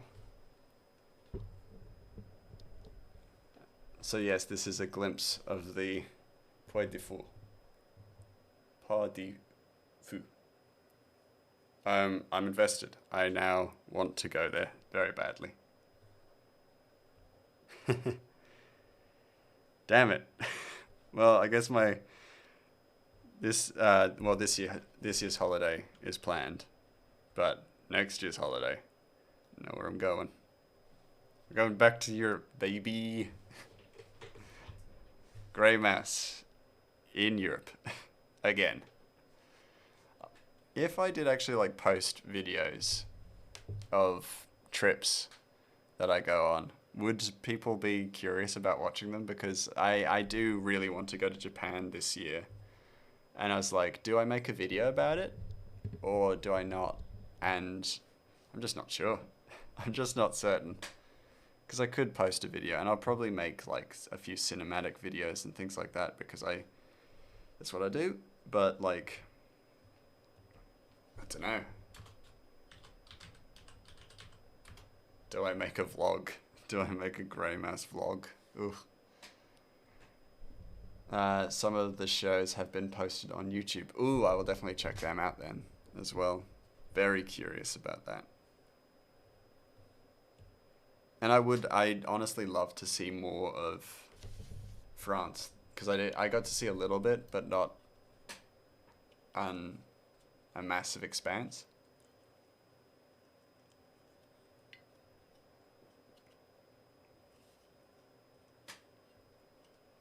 So I'd love to just stop by and take my time with it. Okay. It's our own shadow, so I just drop the saturation and increase the value. That's the word I'm looking for, value.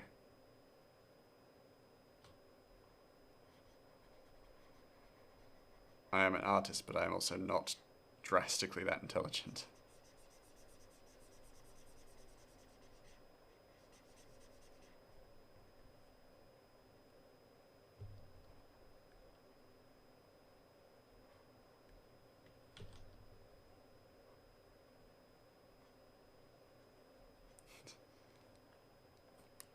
The thing is, there are no subtitles and the shows are in French, so not everyone can understand what's being said, but you took it upon your shoulders to make your own translations to help people understand and appreciate the shows as much as you do. That's really lovely of you to do, and I'll definitely have to reach out to you about those translations when I do eventually go. Because I know French, but not a lot of it. I was never fluent when I did study it, and even when I did study it, I could never guarantee that I got it perfectly right. The one sentence I can like spout off by heart is just the bonjour, je voudrais une Fanta, s'il vous plaît. So, I'd like a Fanta, please. Hello, I'd like a Fanta, please. And that's about it. And then people would go, English. And I'm like, no, Australian. I know I didn't get the French right. But I'm not English. I promise you.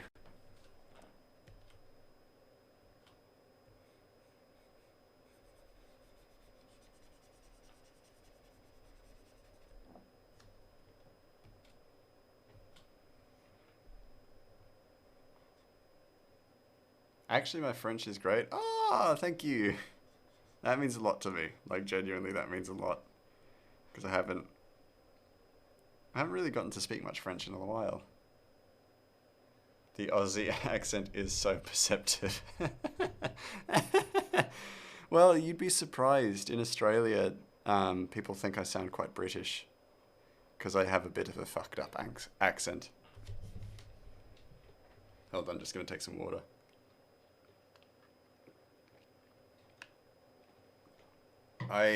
I'm Australian, but I have a British twang to my accent. Oi, mate, I speak Australian. Yeah, for the most part. But then I say things like British, and that's very British. But then I say Australian, and it sounds Australian. And I say water, which sounds pretty Australian nowadays. But I also say butter. Well, in the park they have their own translators, but on the video there are no subs. Ah, fair enough. That's good to know. So I won't feel quite as out of place. Or not so much out of place, but just unprepared.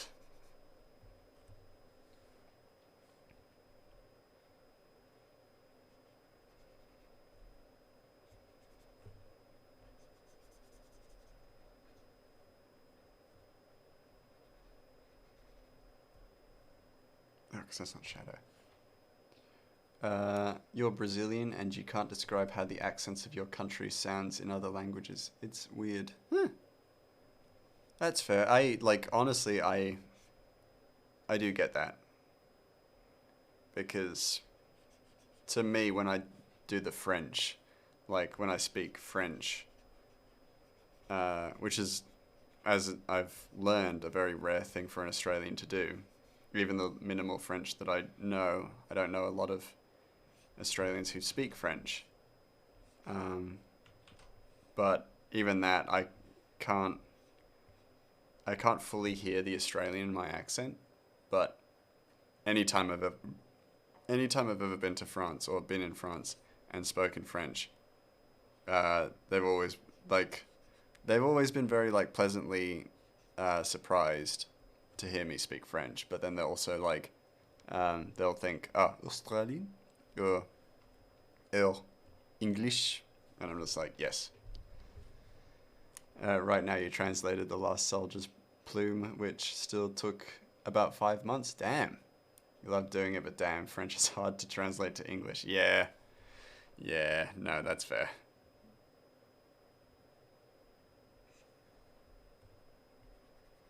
English is a weird language. And I do hugely appreciate having learned it from birth, because I feel like it is just so tough to learn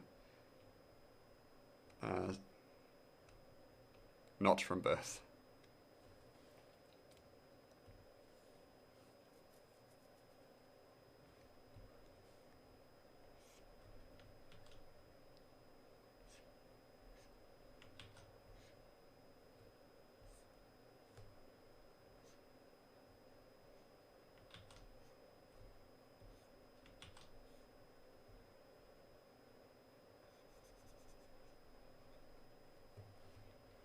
Especially because the show takes place in the 1800s, and it's pretty much like trying to translate Shakespearean English to modern French. Oh god, yeah.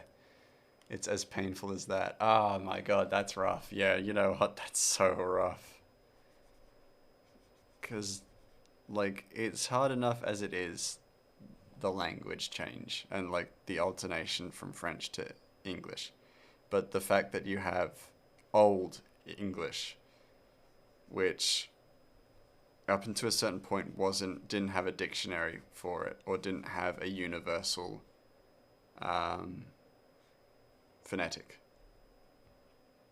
So that, yeah, I don't envy you. I appreciate that you did that, but holy crap, I do not envy you in that. That would be super tough.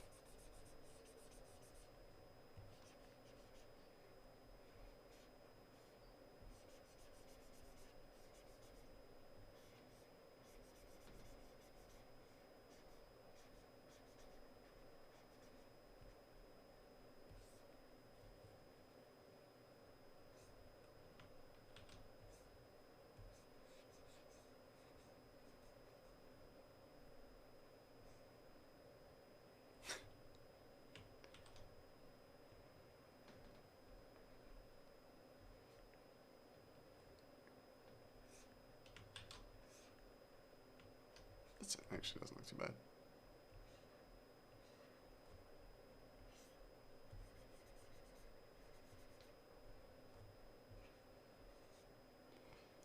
You had to look up words in French because there are words that are not used anymore, and you were like, what the heck does this mean?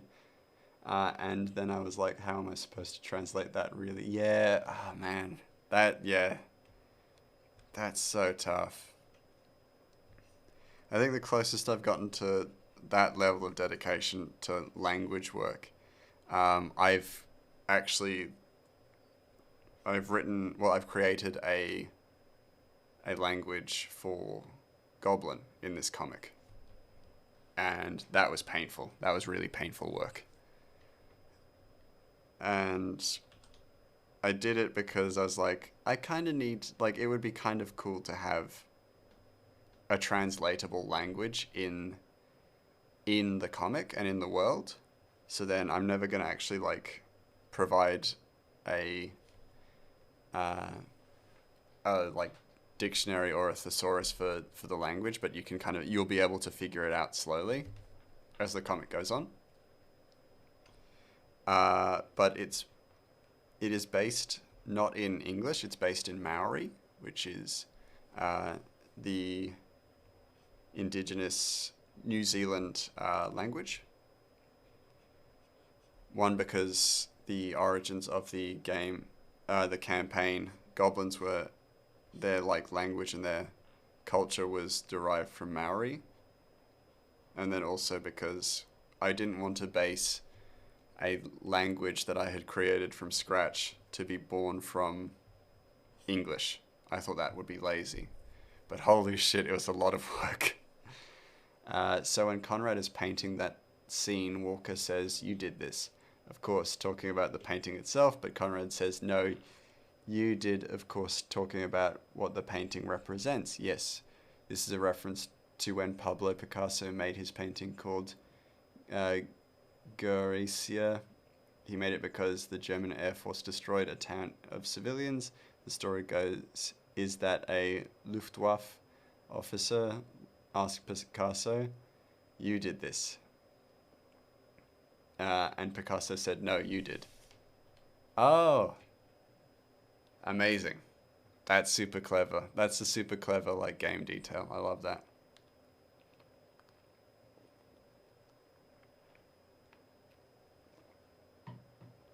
I am a big fan of that.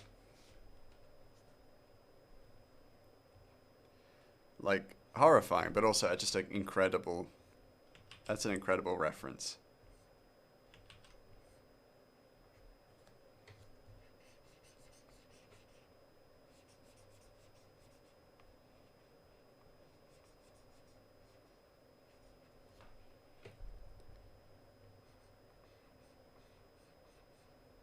There we go.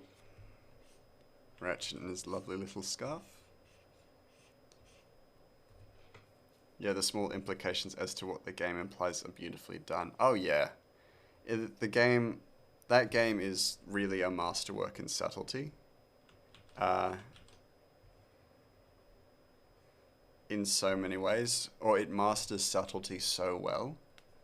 Um, to make such a harrowing experience for a game. I am genuinely a big fan of how it's written and how it's made, or how it turned out as well. Didn't play it because I'm not very good at shooters, but I was very impressed with the writing.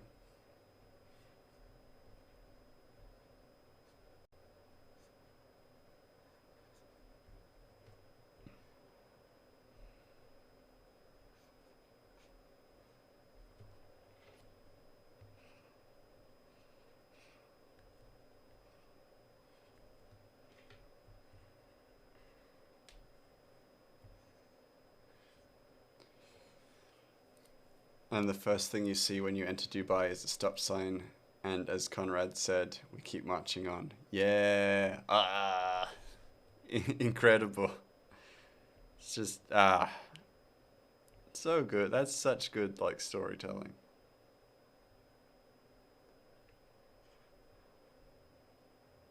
The fuck? Am I stupid? Yes, but only sort of. There we go, much better.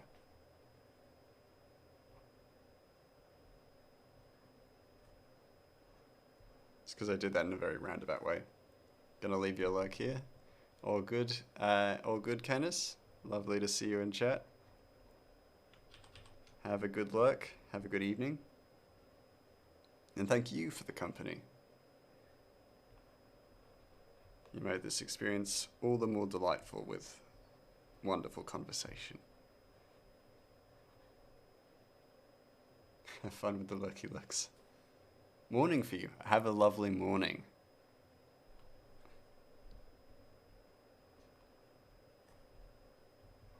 I gotta remember that. A lot of my viewers are either Canadian or American, so they're having a morning now.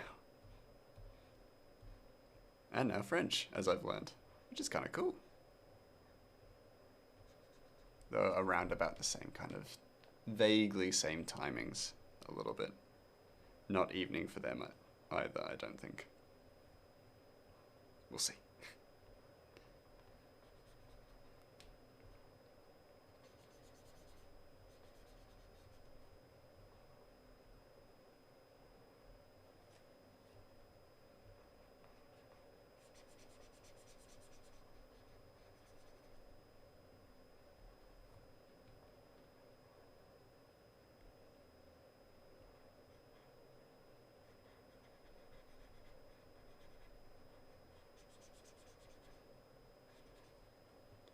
One thing I'll definitely think about doing is switching the chat to to a slow mode, just because I wouldn't want to miss anyone's messages.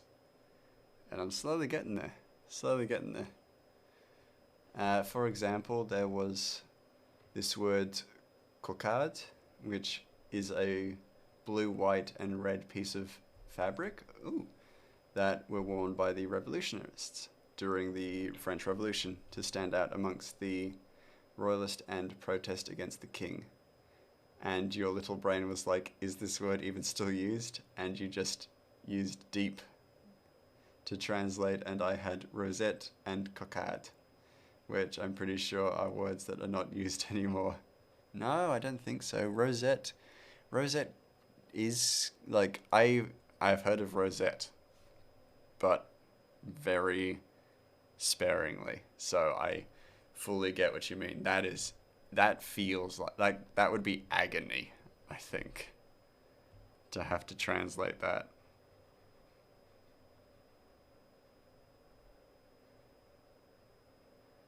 Oh yeah, I gotta do some highlights for the road. I forgot. Oh no. That's fine. It's actually not that big of an issue.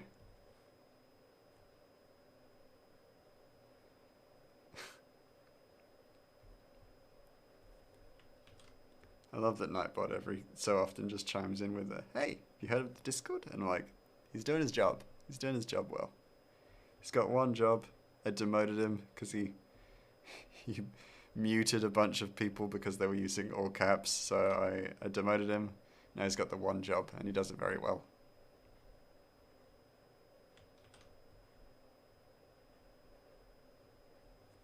I love that I just punished Nightbot. He's just a robot, really. He's just trying to protect me from people shouting.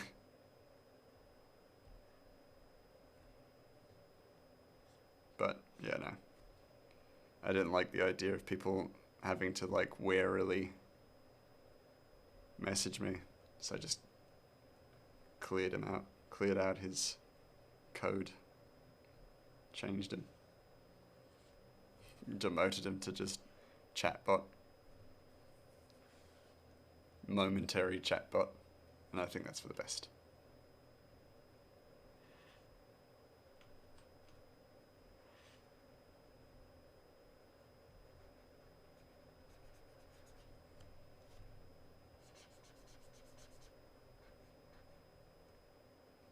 And then there was Robespierre. Robespierre, my nightmare. Don't get me wrong, he was a great guy back in the day, but he just speaks a lot. Oh god, yeah. A 5-6 minutes monologue in old French is a pain in the butt to translate. Oh my god, yeah. No, that would be. Because also he'd use slang of the time. He'd use, you know, he'd shorten terms, you know, like how most people talk, just generally talk. But it'd be a nightmare to translate.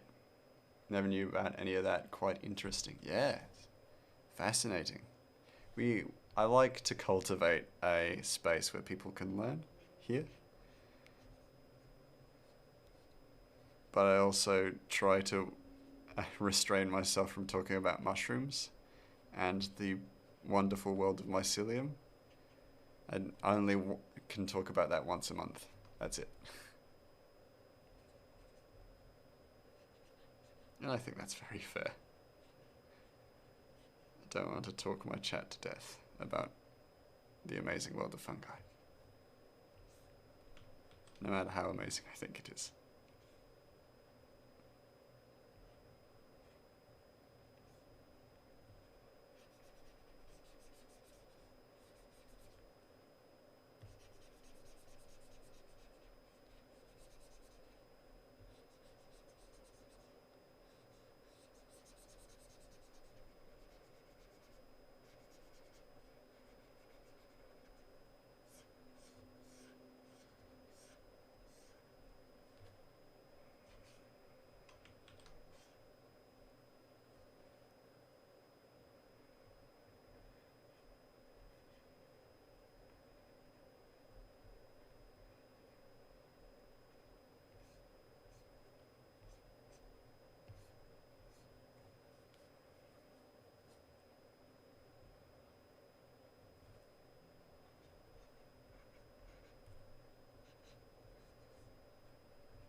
Honestly, wow, that actually looks so much better. To just sometimes it does take just going all out on a shadow work or like on color grading or the color choice and things to realize that something actually will look better than you expected it to. But yeah, that does look good. Also about Spec Ops: The Line. When you destroy all the water and rigs, the CIA agent is trapped under the truck. You have a chance of killing him. If you do, then a bit later, a while shows a man being shot. But if you don't shoot him, then he burns to death, and the wall will show a man being burned. That's super cool. I adore games that like put that kind of effort into stuff like that, and it makes you feel like you actually like had an effect. And like, say what you will about Fallout 3, but I really did enjoy Three Dogs like radio show when he talked about your exploits in the wasteland, and I think New Vegas does that as well. But I adored that because it did actually feel like you had weight, and your actions had weight in the world. And there's two statues in the mall, and if you shot Riggs, one statue is pointing a finger gun and at the other statue, but if you let Riggs be burned, then both statues have this glowing effect to them as if they were on fire. Ooh, that is super cool. Yeah, I adore that kind of level of commitment to a game, or like commitment to adding things to a game that you know were added because a writer thought they were cool or a game developer thought this would be a good thing to add. Like, there is heart and intention in stuff like that, and I adore that. I adore it so much. I love, like, Psychonauts does that as well. I adore that too. Like, Psychonauts has, like, little things that reward you for being curious. And like using clairvoyance on everyone that you meet is rewarding because everyone perceives you differently.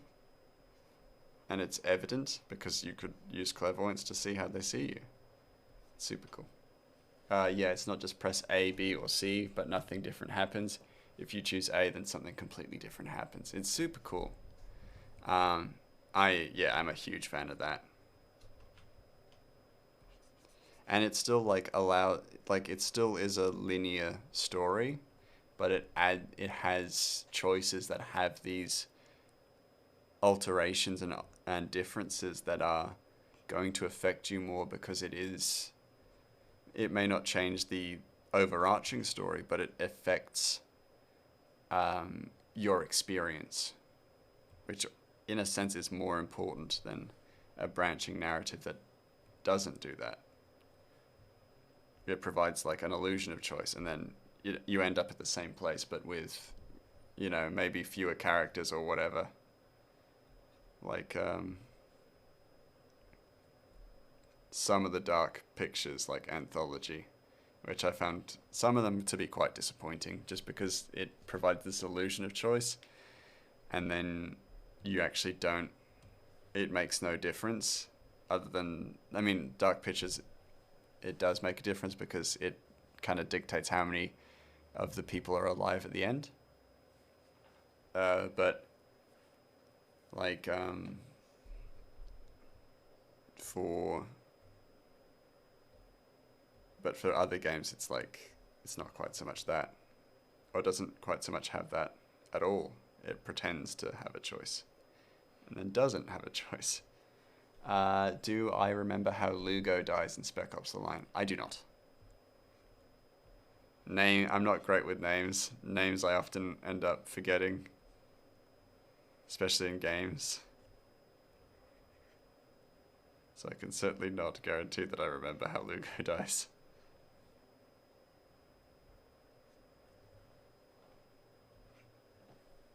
Ugh. Sweaty back. Dang it. Then saturation down to nothing.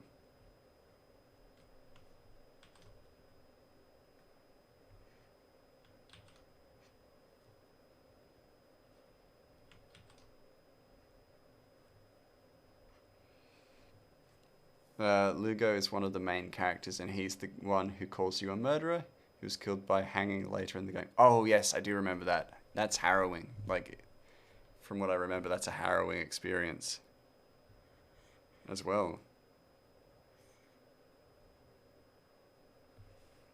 But very good, like, storytelling. Very fascinating storytelling. Horrifying, but fascinating. And do this bit.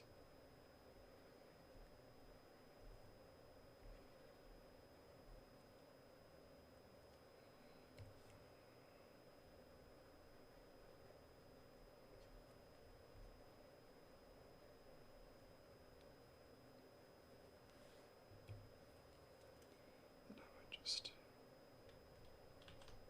trim down the shadow.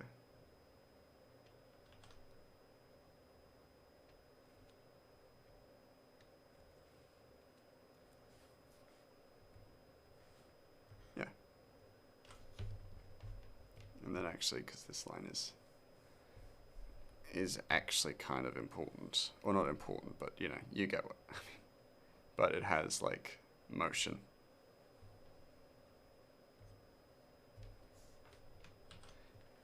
And in an earlier scene, you find 3 burnt corpses that are traitors to Conrad's command. When you rappel down the building, in the glass of the building, you see a reflection of a man being hanged, and it's aligned to where Lugo is, thus foreshadowing his death. Oh, incredible, incredible storytelling.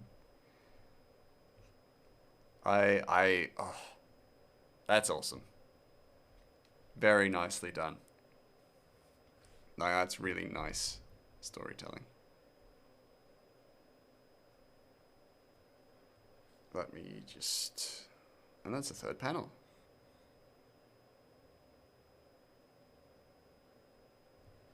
Might do a little bit more, but like that's the basic outline. And then let me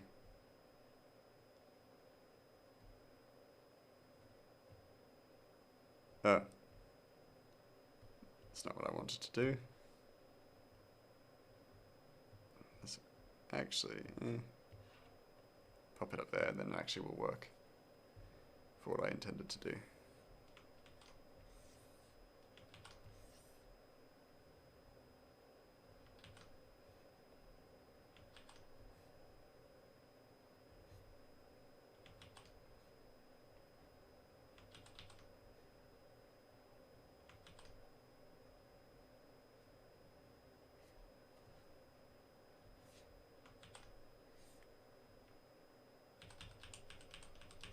That looks a bit sketchy. Just to give you a bit of a taste of what of that monologue, how is there still on these seats? How is there still on these seats the people's representative, who refuse to understand that what's we're dealing with right now is absolute restart of humanity. We lead the people with reason, the people's enemy with the terror. Ooh, yeah, that sounds like a meaty speech.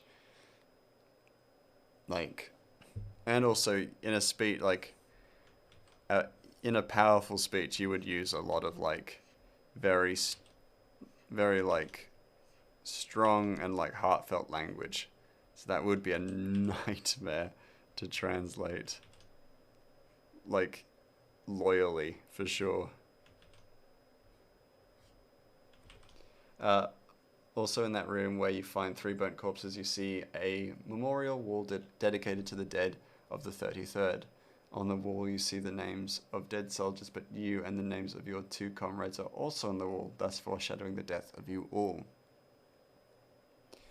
You keep hearing a static sound. Can I fix it? It's awful to hear. Let me check. Static.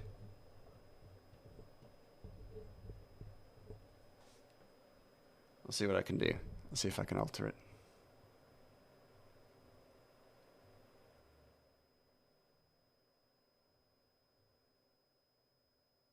Thought it was your earphones. No, it's probably me. I'll have to fix that.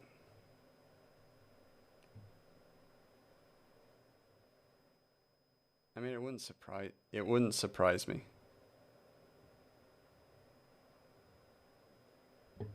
Let me make some alterations.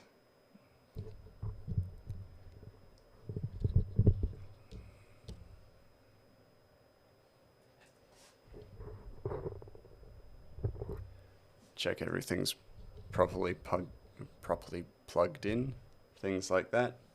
Do my checks. I think there might be a very subtle subsonic rumble, for sure. I feel like I could probably fix that, but I don't know if I'll be able to fix it on stream. Let me just look into it for a moment.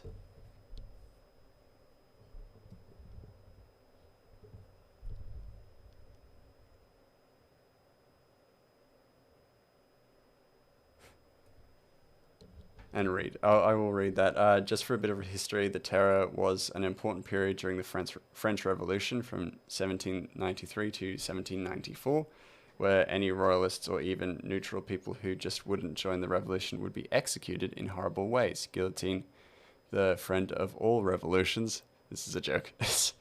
There were over 40,000 deaths, but only 17,000 were officially declared. Damn.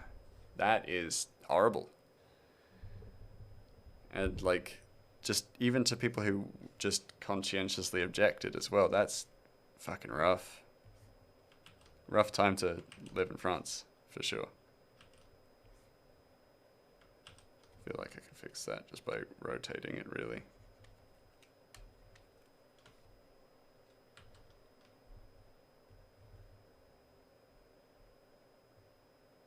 Okay, maybe turned it just a touch too much. There we go.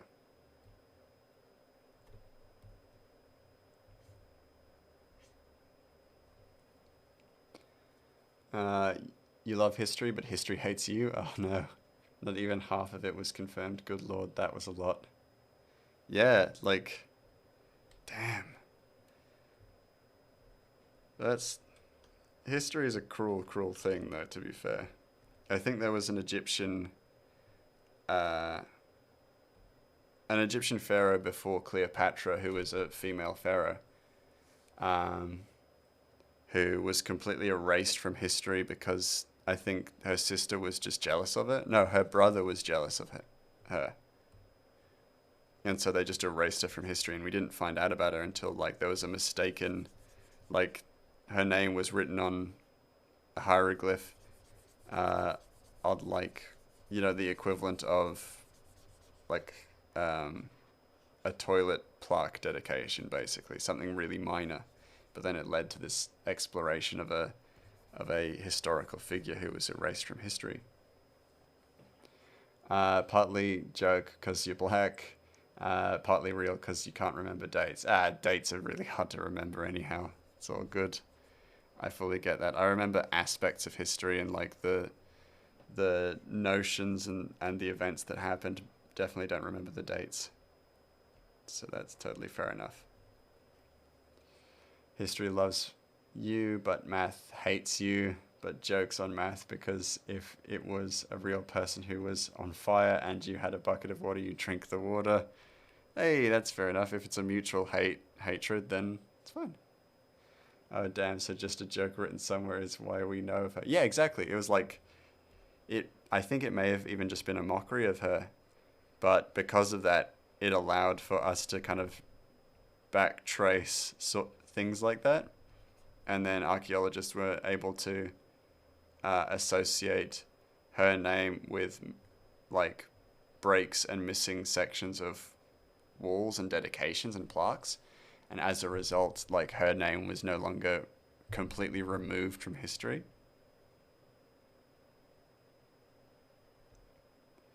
And it is genuinely like immensely lucky that someone mocked her. Otherwise, she would have been just completely erased from history. But also, yeah, if that is true, then task failed successfully. Yeah, exactly.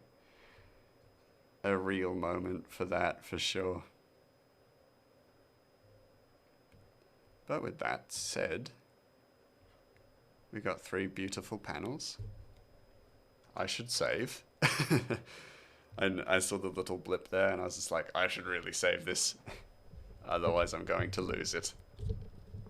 But, oh, and you have a manga recommendation for history and shoujo lovers. Lay it on us. Saving is sort of important. Yes, I have. Hold on.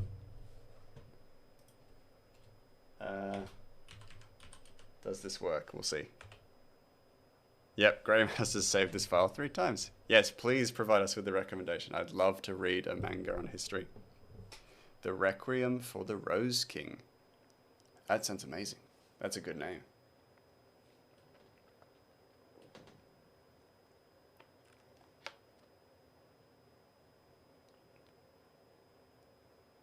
Oh, I was like, I read your chat. I truly didn't.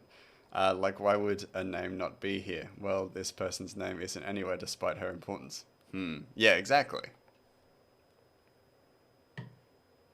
Yeah, and it led to this understanding. And it's one of the things I adore. I adore secondary sources of information for history. Because, like, through secondary sources of information, through history, we've learned that, Australian history primarily, well, as an example, a lot of our historical records of Indigenous Australians were written in a very specific way to discredit their ingenious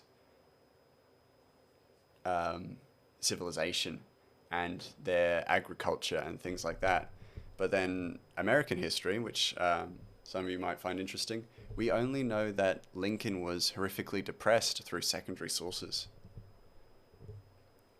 So historically speaking, Lincoln suffered quite heavily from depression. And we only know this because of journal entries from friends who used to talk about his absence on certain periods during certain periods of the year. And the fact that he would sit in a room by himself alone and not speak to anyone and fall into depressive stupors, apparently, which is very fascinating. You'd think a lot of history was done by professionals, but half of it was random people or observational storytelling. How is it in video games? Yeah, exactly.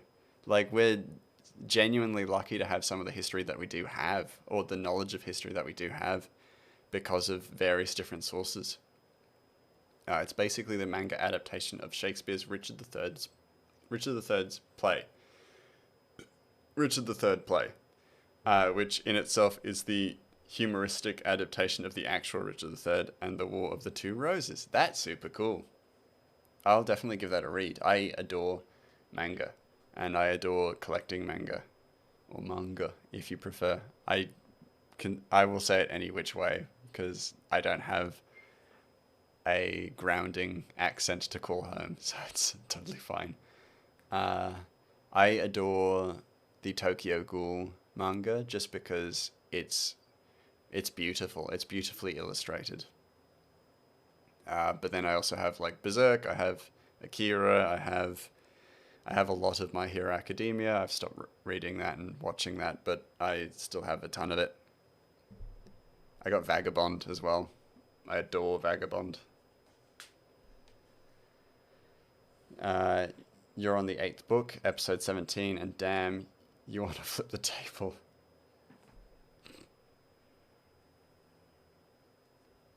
Yeah, isn't that good?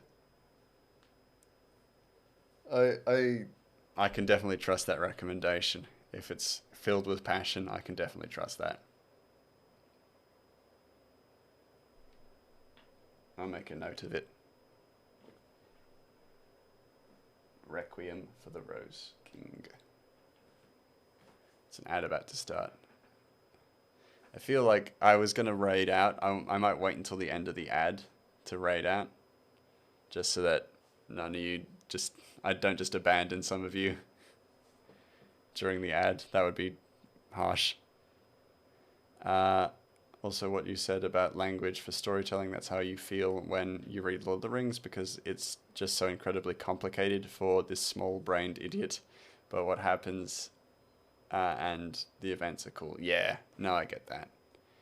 It can be pretty daunting when you find a book or a story that has very complicated or, flowery language. That can be real tough. My boy, look at how cute this goblin looks. God, I'm so happy with how that's turned out. Ugh. Gonna do a big old stretch. Ugh. He has the drip, that's for sure. Oh, he looks great. He looks great. That's a beautiful boy.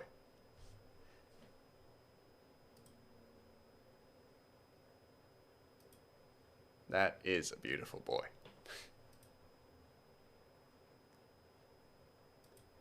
And looking at it, got a few people to raid out to, which is nice. Always nice to have a bit of a choice.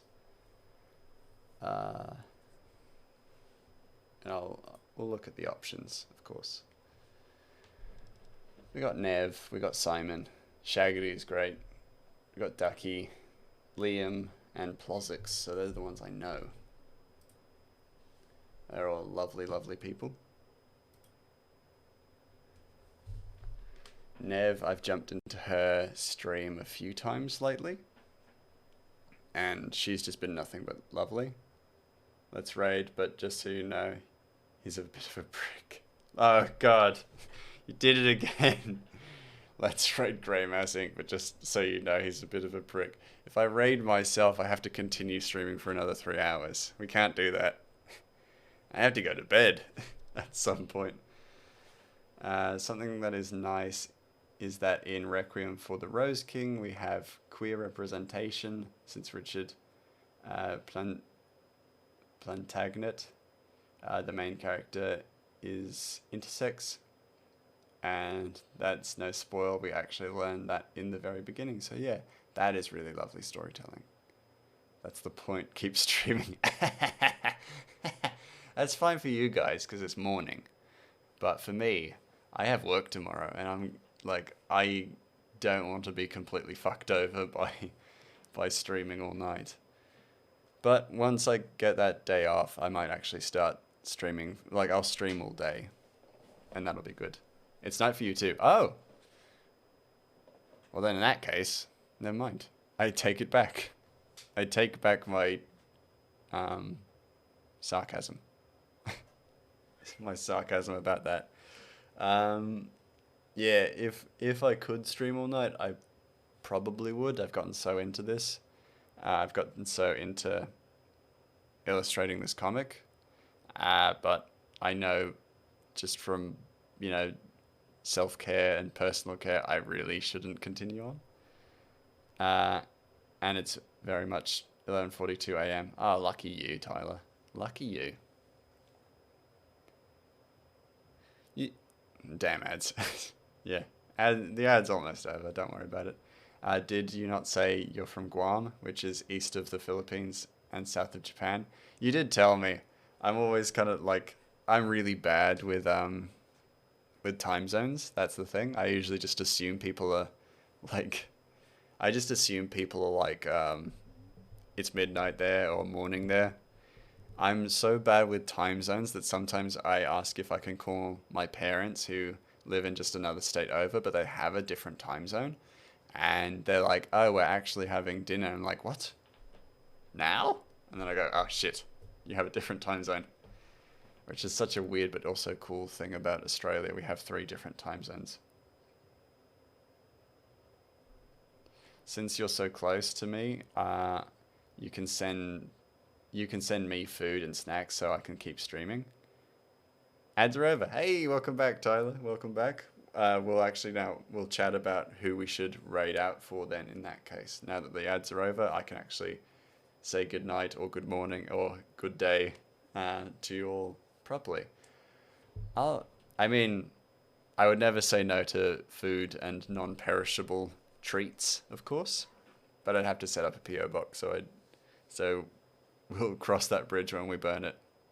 What are the choices again? Okay, so the choices are, we have Simon Red, who is a lovely illustrator. He's super sweet, he's super kind, he's also Australian. He has a PNG model like me, but his is a cat, so a nice polar opposite. We've got Nev. She draws some amazing cursed art. I think last time I was in there, she was drawing Furbies with like big old dump trucks. And she's a big fan of Nigel Thornberry, so there's a lot of that. Has a great Plozzik. Plozzik is a gaming streamer. He streams with a goblin VTuber model. He's super cool. He's super lovely. And also Shaggity. Shaggity is also Australian. And he does he like chats to his audience and does a lot of like chat streams and then like a few little games after his chats. And those are usually really nice and chill and really good. But I always recommend I would recommend any of these people because they're all so lovely.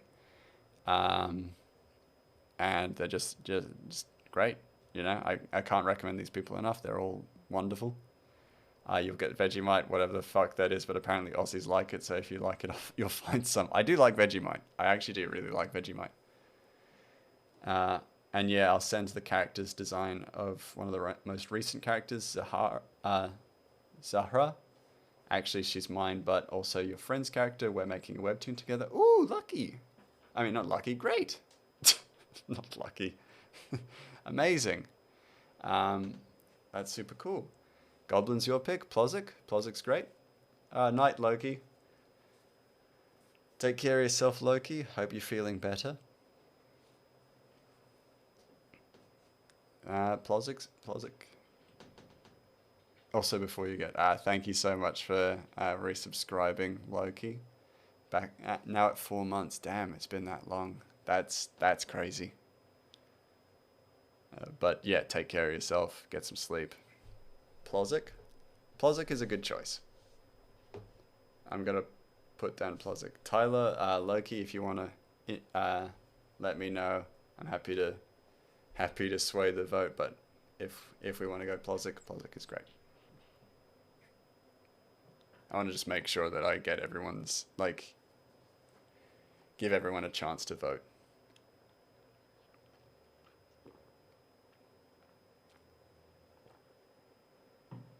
And also, whatever the people choose, it shall be your choice. Excellent. Okay, easy. And Loki, up to y'all. Easy as. Raiding Greymass next stream is your pick. We can raid Greymass next stream. That's fine. I'll do a little bit at the start where we raid Greymass. I'm sure he'll really appreciate it. Alright. Send Plozzik some love. I will catch you all in the next stream, which will be Friday. That will be Dead Space. We will be finishing Dead Space, which I am very excited for. Tell Greymass to save his progress. I don't want to influence his choice that much. But we can do that. But anyway, see you all next time. Have a lovely morning, evening, or night, and I'll catch you all next time.